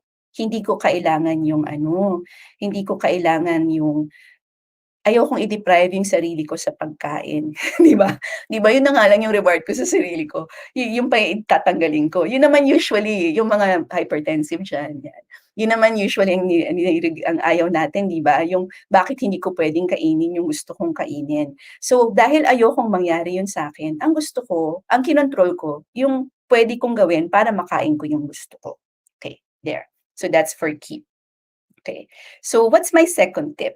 Okay. My second tip is that you set a routine. Okay. Kailangan may routine tayo. Hindi pwedeng, hindi siya magically dahil naglista tayo, magagawa natin lahat yun. Okay, hindi. Kailangan may routine. So ano yung part ng routine natin as a teacher? So these are just some samples, di ba? Minsan may classes tayo, may lesson planning, may checking assessments. Ngayon, answering emails. Alam ko people go crazy trying to answer emails. Kasi parang 'di ba, lahat na ng utos ngayon galing sa email, 'di ba? Hello sa mga boss, okay? May email ka, minsan sometimes walang disiplina, 'di ba, na ang email minsan 7 PM, 10 PM, ganyan. Pero kailangan natin siyang sagutin. Other things in the personal life, laundry, hindi yung nawawala, palagi siyang nandiyan. Palaging may laundry. At the end of the week, meron kang isang pile ng laundry na kailangan labhan. Tapos meal prep, 'di ba? Kasi ako, syempre, I'm a woman, I'm a wife. So meal prep is really part of my meal prep is really part of my routine tasks. Okay. Now, since alam natin na lahat din yung gagawin natin, one of the tools that you can use, and it's really, fan talaga ako ng Google Calendar. Okay, so like my Keep, meron akong dalawang calendars. So the calendar for work, which is, yung basically the things I have to do for work, and the calendar for my personal things, yung mga things na gusto kong mangyari sa buhay ko. So let's open my personal calendar so I can show you. And then I'll also show you, actually, this is how I access lang my calendar, no? JD naman taught us kanina the different ways you can access the tools. So I'll skip that tutorial. But really, this is, for example, this is my personal schedule for the week. Obviously, this seems blank, and that's because that basically I'm at work and it's in my work calendar. But you can see that, for example, in the holiday, I was able to plot out time to create this talk in particular, yung para maisip ko kung anong gusto kong i-share sa inyo. And then, I needed to do a GCE Level 1 course design for a school. Tapos right now, you can see, I have a kaagapay teacher talk. Tapos later, mag-workout ako. Yun yung gagawin ko. And here, ito yung example ng Keep. Medyo maliit pala siya. Sorry, guys. Ito yung example ng Keep reminder. So every 20th of the month, you can see that's a Keep reminder. So it will remind me na meron akong kailangang gawin mamaya. So gustong-gusto ko yung calendar kasi one of the features that I love about calendar is the ability to share your calendar to others. So as I said kanina, yung domain ng school, which is primarily yung Monday to Friday ko, no? And kayo rin, Monday to Friday nyo all the time, is closed. So hindi ako pwedeng mag-share outside. Pero kaya kong i-share yung personal calendar ko to my work account. So that's what I do. Para nakikita ko in a single account lahat ng gagawin ko for the week. So you can see this is my week. Parang puno siya, pero I'm telling you, it gives me comfort kapag nakikita ko siya. Kasi alam ko kung kailan ako may time to insert other things. It also allows me to say, for example, it also, kita nyo, pati lunch ko pina-plug ko. Kasi important yon. Kailangan alam mo na may time ka to eat. Tapos even the things that I have to do. So nakikita nyo on Sunday, that's tomorrow, maglilinis ako ng bahay. So yun yung kailangan kong gawin. But it allows me to actually know na, okay, nagagawa ko yung mga gusto kong gawin. Diba ang goals ko? To be a good educator, to have time to work out, to be able to eat properly, kasi yun yung problema ko, at on time also, and to be able to do the things I want to do for my family and for my husband. So nakikita ko that I have time for all of that. In fact, if you think about it, meron pa akong time to do other things. Okay, so pero hindi ko siya pinupuno kasi hindi rin naman healthy yon. Okay. So what are the things, no, na gusto kong i-emphasize with you scheduling yourselves? One of the things that I want to say, for example, also is even in Google Calendar, it's important that you set your routines. So by routines, that means lahat ng kailangan yung gawin, for example yan, classes, lesson planning, checking of assessments, lagay nyo na siya as a repeated or a calendar that's recurring. Kasi kunwari, ang klase niyo naman regular eh, hindi naman hinuhulaan kung kailan ka may class. Usually at the start of the term, 'di ba, bibigyan ka na ng schedule. So yung schedule mo, lagay mo na dun sa Google Calendar. Nakikita mo na kung saan ka puwedeng kumain, saan ka puwedeng mag-relax ng konti. Tapos yung mga parts na wala kang class, you plug them already for lesson planning. Kasi dinidisiplina mo rin yung sarili mo. Wala kang ibang gagawin kundi mag-lesson plan. Kasi kung wala kang plan, 'di ba, minsan nakakalimutan mo, "Ay kailangan ko pa pala gumawa ng ano, ng presentation or kailangan ko pa palang gumawa ng quiz." Pero kung may listahan ka ta's na-plug mo 'yun sa calendar mo, hindi mo na siya makakalimutan. You will find that you will have more time for other things in your life. Okay, meron lang akong comment about answering emails.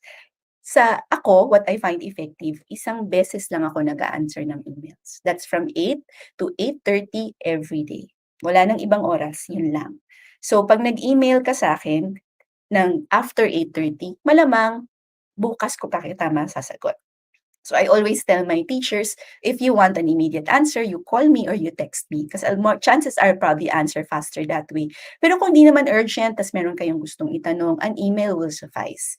So pero, yun lang, ganun yun. Kasi bakit? Ngayon kasi 'di ba, minsan ang dami nating notifications. One of the things na very stressful about our life now that we are in digital, may notifications tayo from emails, from many different people. Lahat ng tao nag-i-invite to webinar, so may notification ka to Facebook, may notification ka sa YouTube, ping lang ng ping yung phone mo. 'Di ba minsan naririnig mo siya nagpi-ping kahit hindi. Parang may ghost pinging na, "May tumatawag ba sa akin?" Nangyari na sa inyo yun, I'm sure. So, kailangan may disiplina tayo kung kailan natin siya titignan. So for me, for emails in particular, it's really at 8 to 8:30. Yun din, nakapagkape na ako nun, maayos na ako mag-isip. Malamang matino na yung pagkakasagot ko ng email. So it's really important that you have a time for yourself to really just answer all of those emails. Kasi ang email, I always remind my teachers also, hindi siya chat. Hindi kailangan, iba yung chat sa email. Okay, so schedule yourself time also to answer your emails. So that's my second tip, no? Make sure that you have a routine. Put everything in your schedule. Kasi remember when I said about control? Kaya mo talagang i-control yung time mo. Makikita mo din na, for example, 'pag niyaya ka ng kaibigan mo to, "Uy, labas tayo, mag-milk tea tayo." Kunwari sa school, 'di ba, mahilig yung paglalabas kayo to get milk tea in the middle of the day, na okey lang naman. Pero kailangan mong tignan yung schedule mo to say, "Uy, kasi magpa-planning ako. 'Pag lumabas tayo for milk tea, hindi ko 'to magagawa." Less stressful for you.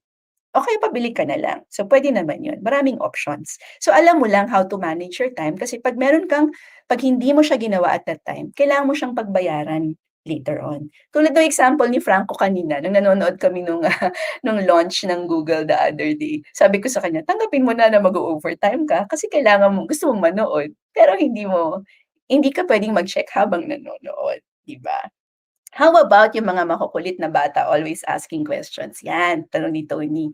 You know, that's something also na kailangan natin i-deal, no? So, I told the parents and the students, meron lang tayong office hours. So, ganun din ako with my calendar. I set working hours.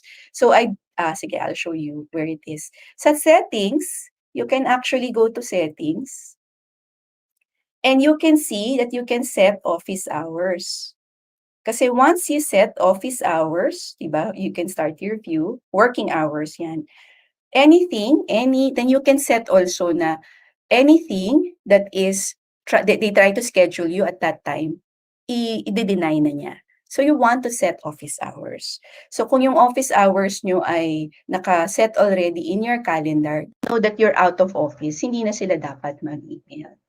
So, kailangan lang talaga mabigyan niyo sila ng time na ito lang yung puwede kong gawin. So, kunwari, I will answer, kung if you chat me, I can answer you from this time to this time. Kailangan din i-articulate niyo yun sa mga bata. And we have found that once you articulate it to the children, alam naman nila na hindi pwedeng agad-agad. Okay, so I discourage my teachers, for example, na gamitin nila yung Facebook Messenger kasi minsan doon sila okay lang naman kasi pwede naman talaga. Hindi yun lang yung kung yun lalo na kung yun lang yung platform na pwede. Pero have realistic expectations lang. Tapos i-set niyo na yun sa start pa lang ng class. Guys, if you will message me, hindi ko palaging masasagot. Okay, so kailangan may time. That's my ano, that's my tip for you na hindi pwedeng si Miss Eloy, Sir ba 'to? Eloy Satinio, ilagay sa subject line ng email ang deadline for required response. Pwede talaga 'yon. Pwede mong ilagay para alam nila na kailangan. Pero ako as a rule 'no, when I give deadlines, I try to give deadlines to my teachers, hindi pwedeng agaran. Sana at least 2 weeks. 'Pag isang linggo lang yung nabibigay ko sa kanila, nagso-sorry na ako no'n. Kasi alam ko magugulo na yung schedule nila. So, it's really important to me also, nare-respeto ko rin yung work-life balance nila. Ayoko rin nagse-set ng meetings after 5 kasi kawawa naman yung, teacher, 'di ba? Kawawa sila kung if ever. Okay, so there. Alright, so sinasabihan ako ni Franco mag-full screen daw ako, so I'll do that. Okay, so here's my tip number 3, calendar your list. So everything in your list dapat makarating sa calendar niyo. So hindi kasi yung listahan, hindi siya magiging mawawalan ka ng time to do it kung hindi mo siya ilalagay to the calendar. Okay. So it's important that when you make your list, your next step is to put it in a calendar task. Hindi pwedeng nasa listahan lang siya. As long as nasa listahan lang siya, wala kang time to do it. So it's really important that you put your list into the calendar. So for example, okay, so I have to go smaller again, ha? So for example, if I do this, okay, so this is my calendar. So nakikita nyo that in my keep, ito yung tasks ko for March 1. May deadline na siya, di ba? May deadline siya. So you can see that I actually have a deadline here. So my deadline is March 5. So in my calendar, you will find the next week, kaya I'll do day view kasi meron akong day na kailangan ma-skip ninyo. In my calendar, next week you will find na nalagay ko na siya.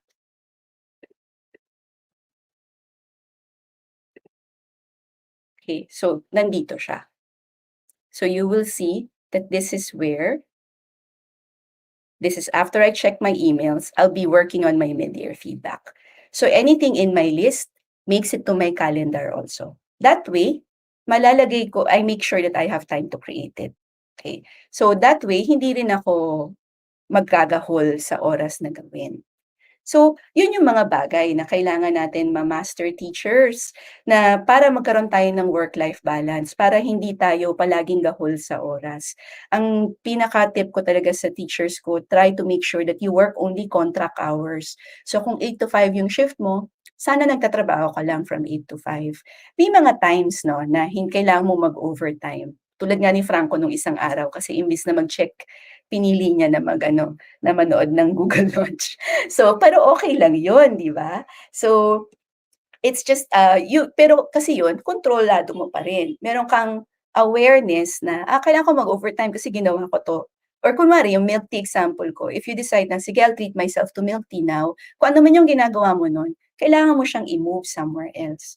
Tulad din today, kunwari, we had to move the webinar to the afternoon. Madali ko siyang nagawa kasi kaya kong i-adjust kung ano yung time na nandito dapat. Kasi alam ko siya. So it's all about control. And it creates really less stress for you. Kung alam mo kung if you're able to use the Google Calendar and the Keep very, very properly for you. Sobrang magaling siya. Sobrang nakakatulong siya to make life less stressful for you, di ba? So why am I saying this to teachers, no? Bakit ko siya sinishare? I also share it kasi alam ko at this time, sobrang dami ang stressed sa atin because of the pandemic. All of the sudden, we no longer have that work-life separation. Kasi dati, pwede tayong umuwi, tapos parang, wala na tayong gagawin masyado. Or, meron tayong sinasabi natin, after dinner, pwede pa ako mag-check. Sana hindi na ganon.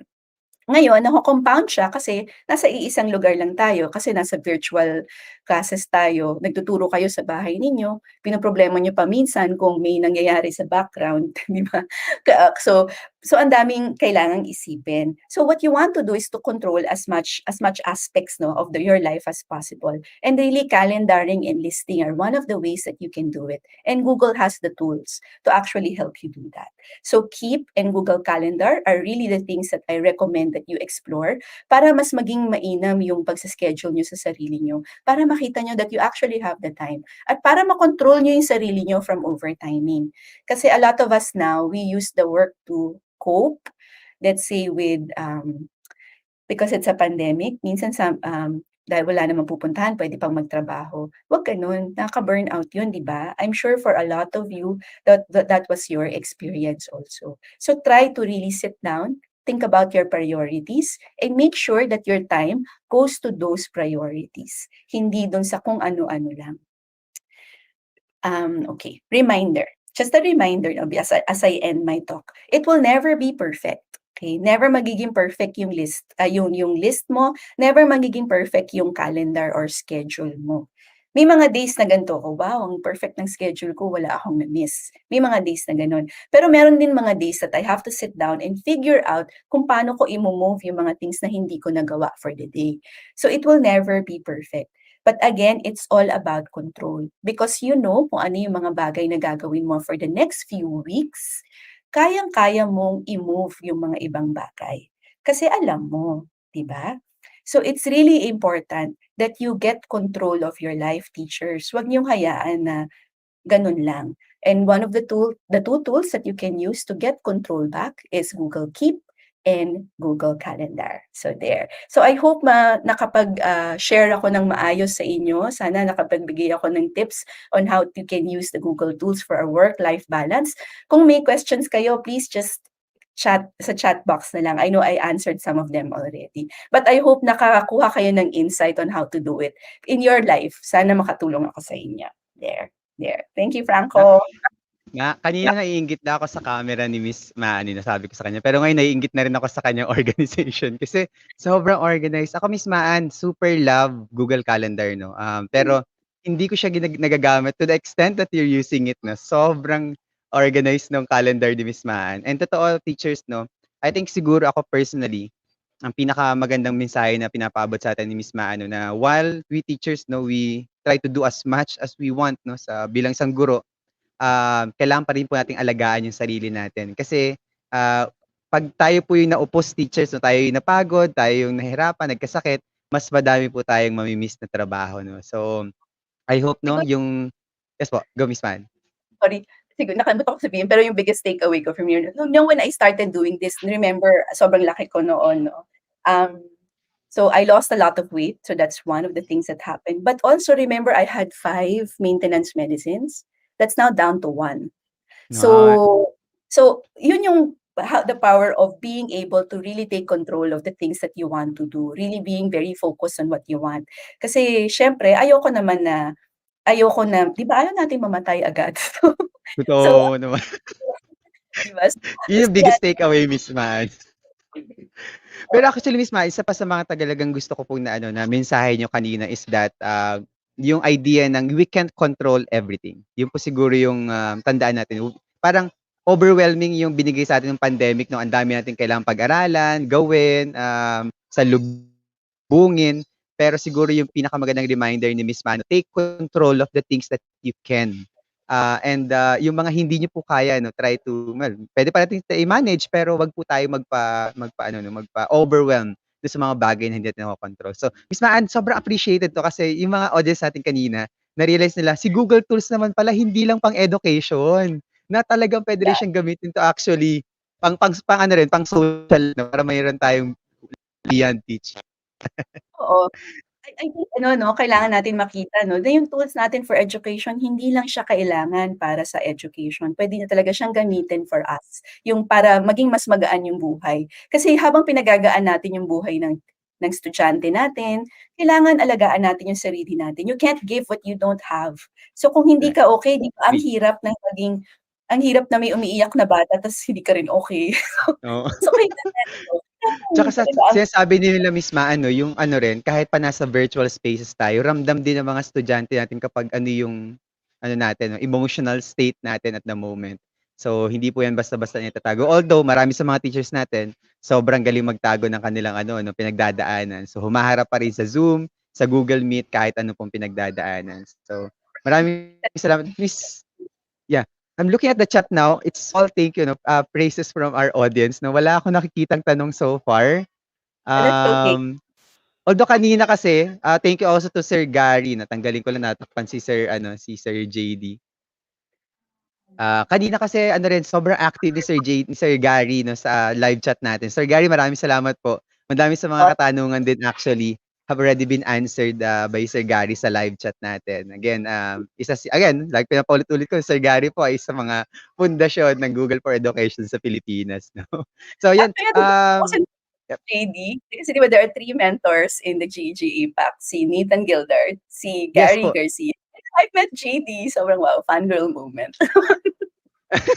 Totoo po 'no. Sobrang Oo, nakakaano, nung ma-meet ko actually sina Sir JD, sina Sir Gary, nakakaano lang, yung nakaka-starstruck kasi, yung mga big names na hindi lang sa Pilipinas actually mismo ano, sa Asia it yeah, actually. There are big names na sa beyond. Oo, so that's JD yan. and Gary, tas yung isa si Nathan from GG Nagoya, yan. Yes, Yeah, ma'am. Yan but, yung talagang ma we're doing this for a lot of years already. And Oo, of course, ang daming new generation like Franco and you, Miss Man. So sana all of us together will kumbaga grow and be able to share no to a lot of teachers kasi maraming mga teachers just like the 200 plus teachers we have in the viewers right now na talagang um they are not really hungry for knowledge eh. Hindi hungry yung word eh. Can you please help me? They are eager to know more about Google yes, applications. oo. Yeah. Kasi I think enthusiastic, sobrang ano, yes po. sobra. Go Miss 'Di ba Paan. sorry, kasi when the pandemic happened, sobrang biglang kailangan mag-upskill. So hindi na puwedeng sa mga may kaya lang na schools, 'di ba? So, ako kasi I come from a relatively well-researched school, palagi ko naman sinasabi 'yan sa mga talks ko. Pero I feel for the teachers who do not know of the resources. So, that's why I do this, that's why I volunteered with GEG Ortigas para makatulong ako for other teachers as well. Hindi yung ang dami kong alam na gusto ko i-share. So, sana nakatulong sa inyo, yan. Yes po ano. So, actually Sir JD and Miss Maano, I'll just keep you for a while 'no. Meron lang po akong konting sharing, very, very quick lang 'no, yung sa part ko. Hindi pa ako magte-take ng ano, ng mahaba kasi, this will be like a preview of, our session next week, sa Kaagapay Teacher Support. I'll just be sharing, building your, virtual classes using Google for Education tools. So, Sir JD and Miss Maan, sa ano muna po 'no, I'll say goodbye muna for a while. And we'll have a panel discussion later for the questions and maybe some updates and new features of Google Workspace for our teachers. No? Very, very quick lang po ito, teachers.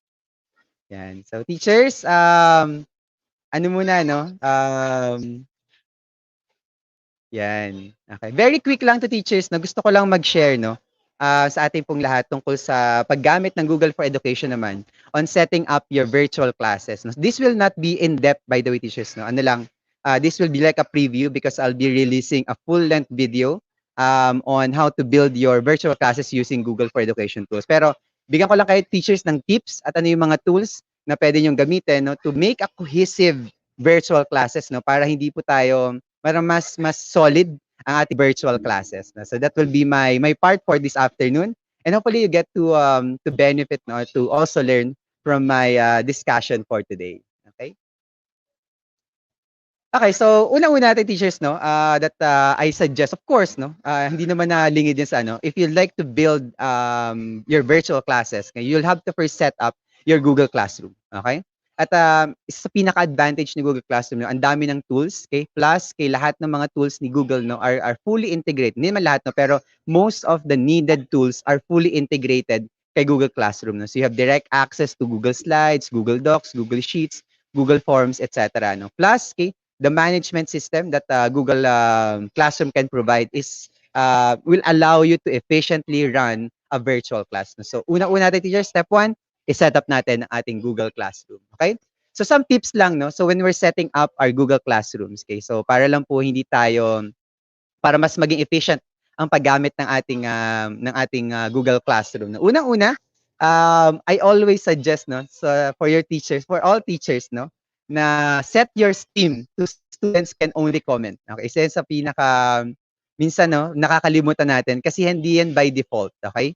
When you set up your classroom by default, okay, all students, okay, members of your class can comment and can post, okay, in your stream. Okay? Kapag hindi niyo 'to na-set teachers, no, you'll have like lots of comment, okay, running to your stream. Ma-overwhelm din po yung stream niyo. Okay? So please make sure to set it to students can only comment. Okay?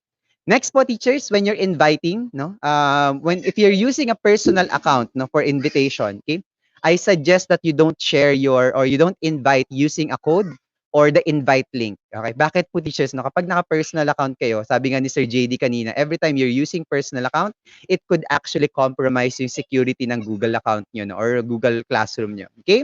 So I suggest when you're using a personal account, setting up your classroom, invite via email para mas secured. Okay? But if you're using Educational Fundamental, formerly G Suite teachers, invite link or code will do it already because no matter what other people would do, kapag hindi po sila kasama dun sa domain ninyo teachers, no, hindi sila makakapasok sa classroom ninyo. Okay? Next, always move to top, no, the most important announcements, no, para po hindi natatabunan yung mga announcements natin kay Google Classroom. Meron pong feature si Google Classroom na move to top. Okay, so it's just that tawag nila yung chocolate chips icon or the ellipsis, no. So you can always click on that sa mga posts niyo po at lalabas po din yung option na to move to top, no. Okay? Maximize the guardian summaries for parents report, no. Lahat po ng ating Google Education Fundamentals or G Suite accounts have access to guardian summaries. No? So what it does, teachers, it will send a report to the parents of what has been submitted by their sons. No? So malaking tulong din po yan in terms of the homeschool collaboration or informing our parents. Okay? And of course, ako personally, no, I always make sure that organize your posting using the schedule feature no, para hindi po tayo nahihirapan. What I do actually, for example, kung tapos naman na yung plans ko no, at nakaset na lahat ng gagawin ko for the week, I actually schedule all the posting no, for the entire week. No, from Monday to Tuesday to Thursday, Wednesday, Thursday, Friday kung meron man, or intermittently, no, Monday, Wednesday, Friday. And the point is that you will never forget to post something, okay? Because naka-schedule na siya based on the things that you have to post, no? Yan. Okay? Some updates lang, no? So what are the upcoming updates in Google Classroom? Okay, but teachers, no, disclaimer lang, okay, marami sa mga updates na to are only available in Education Plus account. Okay, ito po yung tinatawag na enterprise account, no? So sana naman DepEd, okay, ma-upgrade lahat ng accounts ng teachers natin at ng ating mga students to Education Plus account, no, para may access sila sa lahat ng mga tools na to. Okay? So for Google Classroom teachers, no, we'll have populate classes and sync rosters. So hindi pag sa dito po this coming year, kay magkakaroon na po ng capacity to populate classes, no. Even before the start of classes. No? So bago pa pumasok si student, naka-enroll na siya sa mga Google classes nyo. Okay? Second, magkakaroon na rin ng student progress tracking, ang mga teachers. You will get to know how often a student visits your class. Ano yung ginawa niya? Nag-submit ba siya? Nag-view ba siya ng announcements? Nag-open ba ng assignments? Gaano siya katagal? Etc. So you will know exactly how your students are doing inside your Google Classroom. Okay? Next, offline mode. Okay? Isa yun sa pinaka-iniintay na feature, no? Although again, available to sa Education Plus. Okay? So, even without internet teachers, Google Classroom will become available, no, for students to access. Okay? Lalo na problema po ng marami, no, yung internet access. Okay? Camera functions for submission. Di ba po, madami sa mga submissions natin are photos or pictures. So directly from Google Classroom, they can already take a picture of whatever they have to submit. For example, a module, a worksheet, or a picture of their experiments. Kung meron po tayong mga experiments, no? Meron na pong function na camera. Magkakaroon po ng camera function sa submission part, no? Para diretso na po when the students have to submit their works. Okay? And of course, yung rich text editing. So mas mako-customize na po natin yung mga post natin sa Google Classroom using ang mga bold, italics, etc. Okay, so lahat po yan coming in this 2020. Mas marami pa teachers, no? Lalo na sa admin side. Hindi ko lang sinama kasi admin console ano yan, concerns. Okay? So madami pa. Actually, isa yan sa pinaka-updates talaga ni Workspace, no? Madaming binigay na features sa mga administrators, no, sa admin console ng mga accounts natin. Okay? Step 2 natin teachers, no? Isa rin to sa mga well recommended ko sa mga teachers, no? Set up your resource folder in Google Drive. Okay? Anong ibig sabihin teachers ng resource folder? Mag-allocate po kay teachers, no, ng isang folder kung nasaan po yung mga resources nyo. Okay? At what happens teachers, you no longer need to share every single link of your files, of your worksheets, of your videos, etc. Okay? Ang gagawin nyo lang teachers, i-share nyo lang tong isang resource folder nyo, okay? At doon nyo lang ilalagay lahat ng resources nyo, okay? So if you like, for example, upload your video lessons, upload your worksheets, upload your modules, dito nyo lang siya ilalagay, okay? And every time you update it, of course, when the students open the folder, they will see all the things that you have put there, okay? Kaya recommended kasi, ang isa sa mga nakakagulo teachers, no, yung sobrang daming link na sinishare ng mga across, no, to our students, to our teachers, no? So I always recommend to create a dedicated resource folder for your classes na nandun na lahat, no? And when the students want to access your resources, they go there, no? And ipopost mo lang yan sa inyong Google Classroom. Okay? Yan tama, no? Si Miss Jaira Lumibaw, very beneficial po sa admin. Yes, madami pong binigay sa admin, no? For, okay? So some tips lang, no? For using your Google Drive, okay? Always set the sharing settings properly. Okay? Isa yan sa pinaka-problematic. Sometimes, pag mali po ating sharing settings, hindi na-access ating files o kaya na-access ng ibang tao na dapat hindi maka-access sa files natin. Okay? So if you're using a personal account, no, you can set anyone with the link. No? So again, ano po ito, no? Risk ito ng personal accounts. No? You'll have to share it to anyone with a link and permission to viewer. Although, kung naka-personal email po ka, no, if you want, you can also share to specific people. Ilalagay nyo lang po lahat ng emails nila. No? Pinakita po ni Sir JD yan kanina sa Excel. That's also the same set sa Google Drive. For those who are using education fundamentals, I always recommend to set your sharing setting to your domain. Okay? Nakita rin po natin kay Sir JD yan kanina, no? When he set his file to his trainer domain, okay? That secures that no one outside of the domain can access it. Okay? Organize subfolders, so inside the resource folder. Okay? For example, meron kang folder for the video lessons, may folder ka for the worksheets, may folder ka for the modules, may folder ka for submission portals if you want, no, para sa isang place lang sila nagsasubmit. And again, teachers, na maganda dito, hindi sila malilito. Okay, they know if I want to look for a video lesson, I go to your resource folder. I want to look for a worksheet, I go to your resource folder. I want to submit a requirement, I go to your resource folder.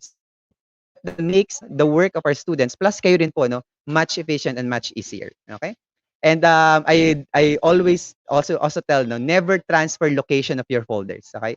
So wag niyo pong papalipat-lipat, no, yung mga folder locations niyo kasi your folder locations have a unique location URL. Okay? So every time lilipat niyo po ng folder location yan, okay, kunyari pinasok niyo po sa isang folder o kaya nilipat niyo sa ibang location, it will change its as well. So yung URL po na sinyo sa students nyo, baka po hindi na mag-work. Okay? So once you have set up your resource folder, keep it there. Okay? So wag niyo na po siya ililipat. Okay? Updates in Google Drive, no? So totoo po teachers, no, magkakaroon ng updates in terms of ating files, no, or storage limit natin. Okay, so far ang nakalagay doon is magkakaroon ng baseline of 100 TB of pooled cloud storage shared across all of your users. Okay, so sa isang domain po, no. Okay, I'm not really just sure how it's going to work for those that are using DepEd accounts kasi sobrang laki po ng domain na to, no. Okay, so maybe Sir Gary could actually also clarify that with us, no? He's also here, okay? Pero teachers, no, kahit po magkakaroon ng limit, 100 TB po yan, no? That's 100 terabytes, okay? That's equivalent to 100 million docs, 100 million presentations, or 400,000 worth of videos. Malaki po pa rin po yan, teachers, no? Kung hindi naman po tayo talaga like gumagawa ng sobrang daming videos, hindi po dapat yan basta-basta mauubos, okay? And this policy will go into effect across all your workspace for education editions, okay? Of course, no, starting from education fundamentals, okay? Yun naman pong personal will still be at 15 gigabytes po. For existing customers in July 2022. Okay, so medyo matagal pa teachers, no? May time pa tayo maglipat, mag-weed out, maglinis ng ating mga Google Drive. Okay?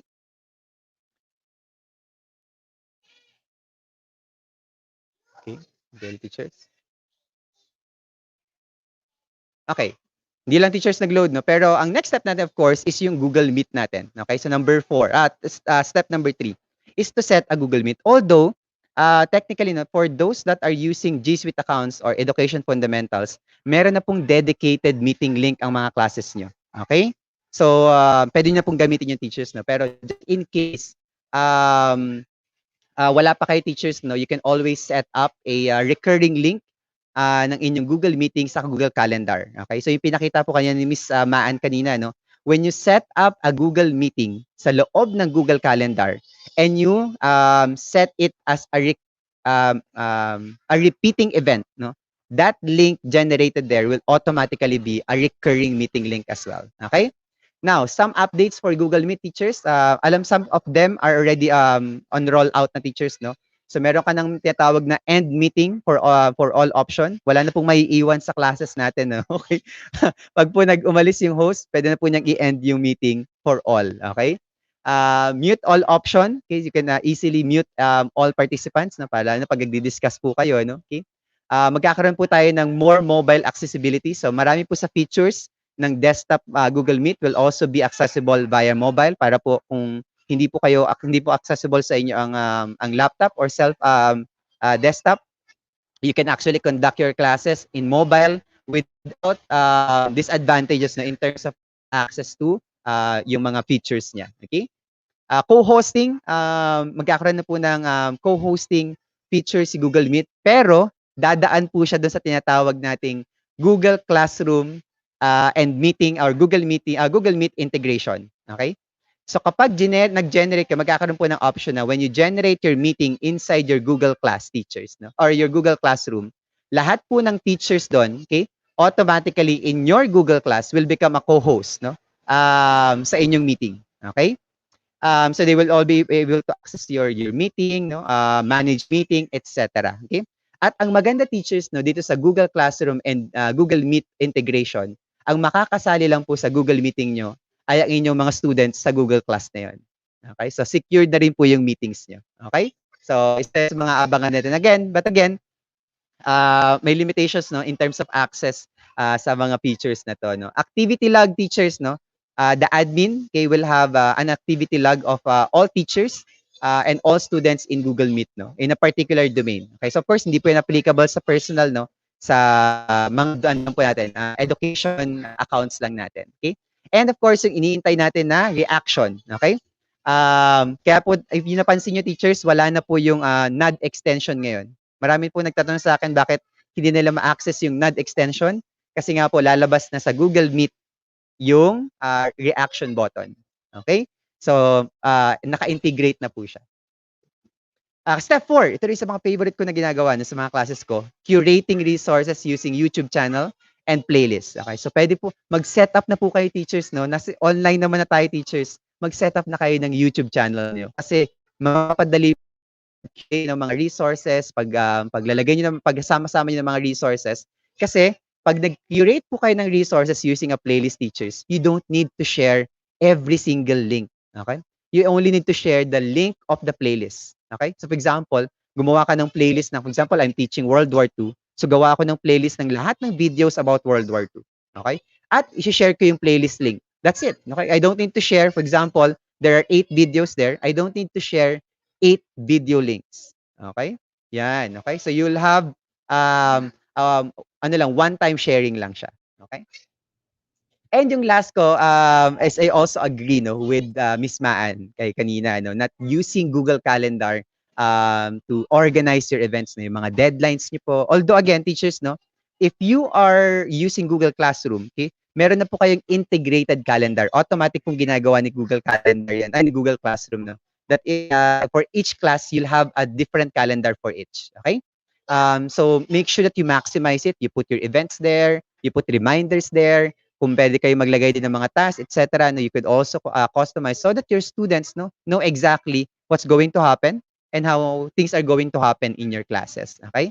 So teachers, no, sabi ko sa inyo po, very, very quick sharing lang yan. So these 5 tools, no, calendar, YouTube, Google Drive, Google Classroom, and Google Meet should be able to holistically set up your virtual classes. No, you don't need there's a less need no for third party applications. Okay, they should be able to conduct your classes no holistically during our distance learning modality. Okay, so teachers, again, hindi ko masyado i-detail because we'll be releasing a full-length video on this session, no, building your virtual classes for distance learning. Okay, so that actually ends now my discussion. Now, teachers, let's now call back no our 2 speakers from the backstage, na Miss Maan and Sir JD, for a panel discussion now. Okay? Yan, lipat ko lang po yung ating... Yan! Okay.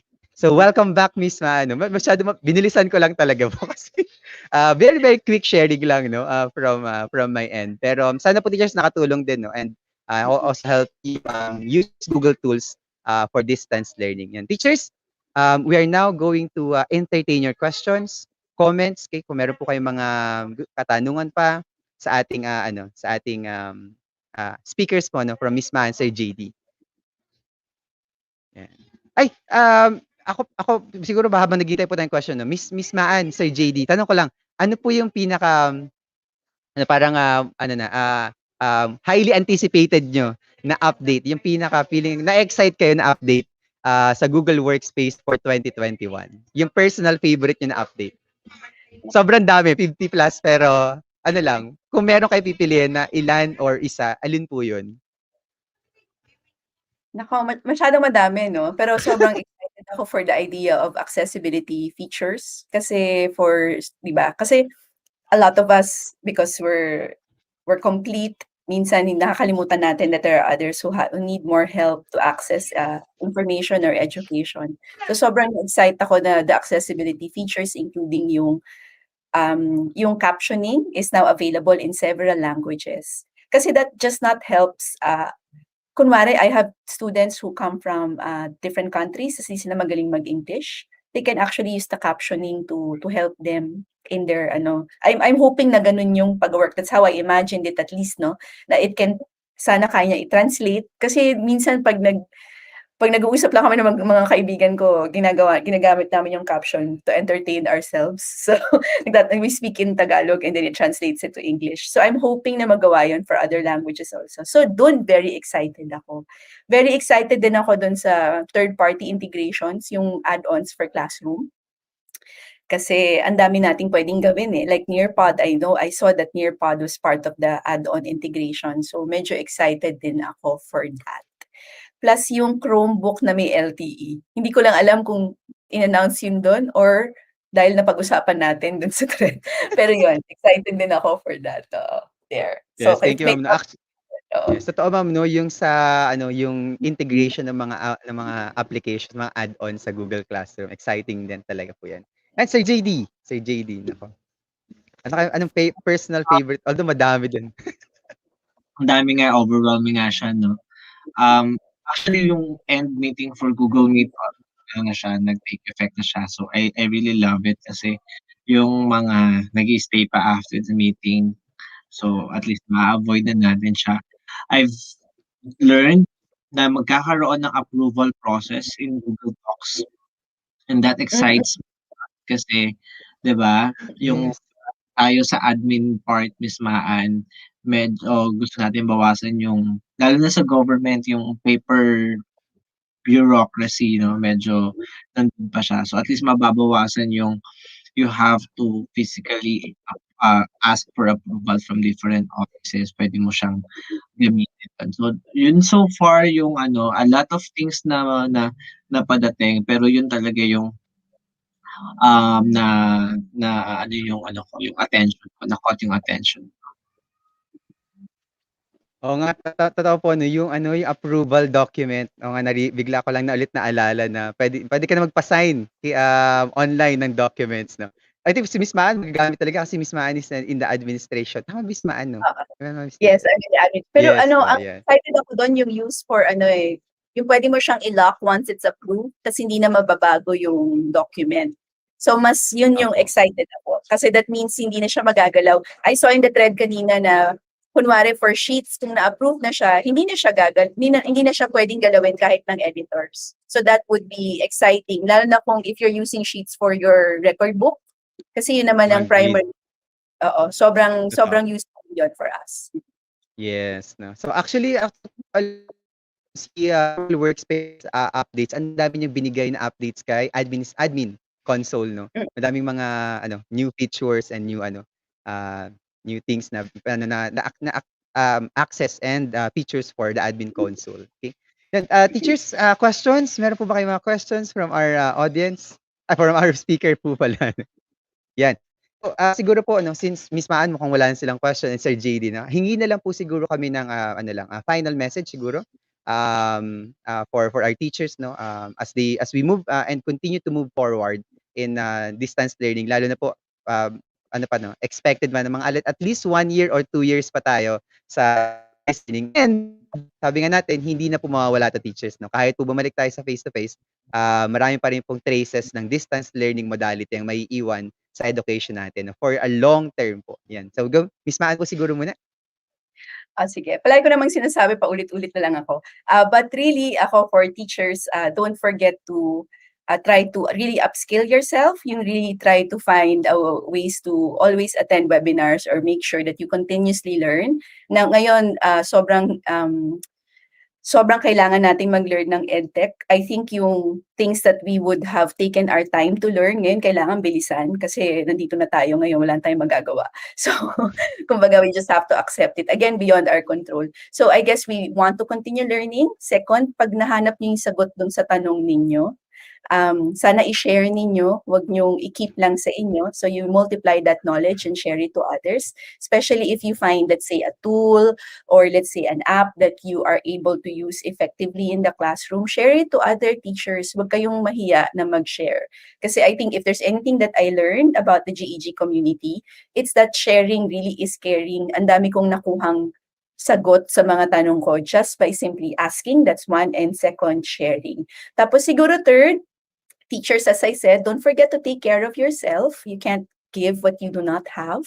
So make sure that if you practice self-care also, make sure that you control the time that you use to try to just work within contract hours, and make sure that you have time to do the things that matter to you more than anything else. So there. Have a good one, Ayan. guys. Thank you Miss Maan 'no. Ayan, ikaw po, Sir JD? Ay, Sir JD naka-mute po yata tayo. Parang, hello, can you hear me? JD.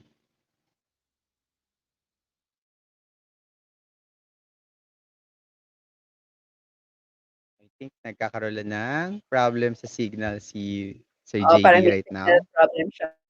Oo, nag-freeze yung video ni Sir JD. Anyway sir, ano mamaya 'no, kapag nakabalik si Sir JD yung signal niya. Pero siguro bago po ako magpaalam kay Miss Ma 'no, I'd like to first present 'no, our, certificate of recognition as appreciation of their, time ano, for us today, okay? Alam po natin na si Gapit is, works 'no, on volunteerism, okay? And, yung, generosity ng mga speakers natin, teachers and, again 'no, nakakaiyak at nakakatuwa yung generosity nila kasi these are, ano 'no, big names, these are people na talagang, actually talagang required na may professional fee 'no, pero, our speakers are much willing to share 'no, their experience, their time with us no. So let's, just recognize that 'no, for now. Ay si Sir JD po pala ay nasa ating audience na before siguro ay nawala ulit si Sir JD. Ay ito na pala. Okay, let's, welcome Sir JD back first. Hi, sorry, Yan. nagkaroon Okay, ng mamaya problem ko na sa po web. ituloy yung certificate Yeah, recognition. Go Sir JD. hindi, actually gusto ko na lang din i-support yung sinabi ni Miss Maan 'no, lalo na yung sinabi niya to take care of yourself, teachers. Maraming mga nangyayari, Marami nangyayari outside, no, sa ating work, no. So, take care of yourself and huwag kalimutan na malalagpasan din natin lahat ito and sana paglagpas natin sa pandemic na ito ay dala-dala natin yung mga lessons natin. Number one, of course, health is very, very important. No amount of work can no amount of work can kumbaga yung sufficient enough to make us alive, parang gano'n. Sorry for the lack of word, pero, what I'm just saying is ingatan natin ang sarili natin sa dami ng mga trabaho natin. So, yun, take care po tayo lalong-lalo sa mga teachers natin sa Department of Education. Take care po sa inyong lahat. Maraming salamat sa message mo, Sir JD. No? Tama, again. I think pareho yung message ng speakers natin. No? Take care of ourselves, teachers. No? Mahalaga po tayo sa event na to. Okay? So with that, I'd like to present our certificate of recognition to this certificate of recognition is awarded to Miss Maria Andrea de Guzman for sharing her expertise and for her contribution as a guest speaker in the recently concluded webinar entitled Google for Education 2.0 New Features and Updates with Google Tools, awarded on February 27, 2021 by yours truly, Mr. Joseph Angelo M. Santos and Angelo B. Malyari, co-administrators at Kaagapay Teacher Support. As well as, we'd like to also present this certificate of recognition to Sir John Darrell S. Mercado for sharing his expertise and for his contribution as a guest speaker in the recently concluded webinar entitled Google for Education 2.0. Awarded on February 27, 2021 by yours truly again and Mr. Joseph Angelo M. Santos and Angelo B. Malyari. So again, Sir JD and Miss Maan, maraming salamat po. And sabi ko sa chat namin kanina, nagcha-chat kami ni Sir JD kanina sa Messenger. Sana po hindi pa po ito yung huli na we can be with you and we can invite you to Talk Agapay Teacher Support. So, teachers, a virtual round of applause please to our speakers for today. Teachers, Miss Maan and Sir JD, basa yung comment ng mga teachers na full of gratitude and praises for both of you. So maraming salamat po ulit. Ito na po siguro na we'll end our session for today. I'll just be giving some reminders. So we'll be saying goodbye na to Sir Miss Maan and to Sir JD. So maraming salamat po and goodbye Miss Maan and Sir JD. Okay, so teachers, maraming salamat po no for tuning in to our session for today. Okay. Okay. So teachers, again, no, I'll be giving now your evaluation link that we will use for generating your certificates. No, but before we do that, I ask everyone to please do subscribe to our channel para po hindi tayo nakakalimot, no, at nanonotify po tayo. Please click that notification bell, no, teachers, for future events or live stream sa ating channel. Okay, so because we will have a very interesting March series, no. So this will we are officially concluding our February series, teachers, and maraming salamat po sa suporta niyong lahat no sa ating February series. I hope na ang ating February series ay punong-puno talaga ng pagmamahal sa inyong lahat at na-discover natin ang love for teaching for the last few Saturdays no for the entire February. Okay? And teachers, no, hindi pa po tayo natatapos yan siyempre. No? Tuloy-tuloy po tayo. We will now start our March series next week, no? Ito ang ating tema para sa ating March series ay tungkol sa mga kababaihan. So, ang ating March series will be a series, no? All women series, no? Sa lahat po ng speakers natin sa March series ay mga kababaihan, no, na nagtatanggol at nagtataguyod ng edukasyon sa Pilipinas. Okay? So, abangan po natin 'yan, no? We'll start with a session on design thinking sa Saturday. That's on March 6, okay? And we'll have an international speaker, no? The founder and leader of GEG Global will be with us, no? Miss Bonnie Shelley, to discuss about design thinking and 21st century learning. Okay? And again, teachers, no, wag nating kalimutan din, aside from our usual Saturday webinars, okay? We will have our tuloy-tuloy din ang ating skills training series, no? Every Thursday at punong-puno din po yan, no? We have sessions on screen recording apps. We have sessions on Nearpod. Okay? We will have session on Adobe Sparks, no, for video creation.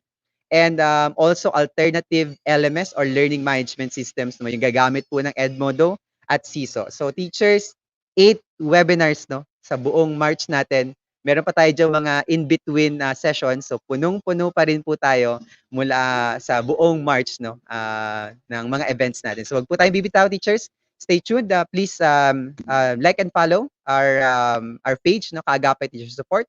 And also subscribe to our channel at Franco Nicolo P. Adon. Yan. Okay, thank you, Sir Romel. Maraming salamat po. Okay, so teachers, I'll be posting now our evaluation link. No, before I say goodbye, please do check the link first. Okay, if it works. No? Okay, para po sure tayo na makakapag-evaluate po tayo. Okay. Okay, teachers, you can use the code, okay, the QR code, or you can also use the link, no, whichever is more comfortable with you. Please do check first, no. So I will not leave the stream unless I have confirmed that the link is working. Okay. And again, teachers, maraming salamat, and I'll see you on Tuesday for our live premiere of the our integration session on Tuesday. So maraming salamat po, teachers, and have a nice day.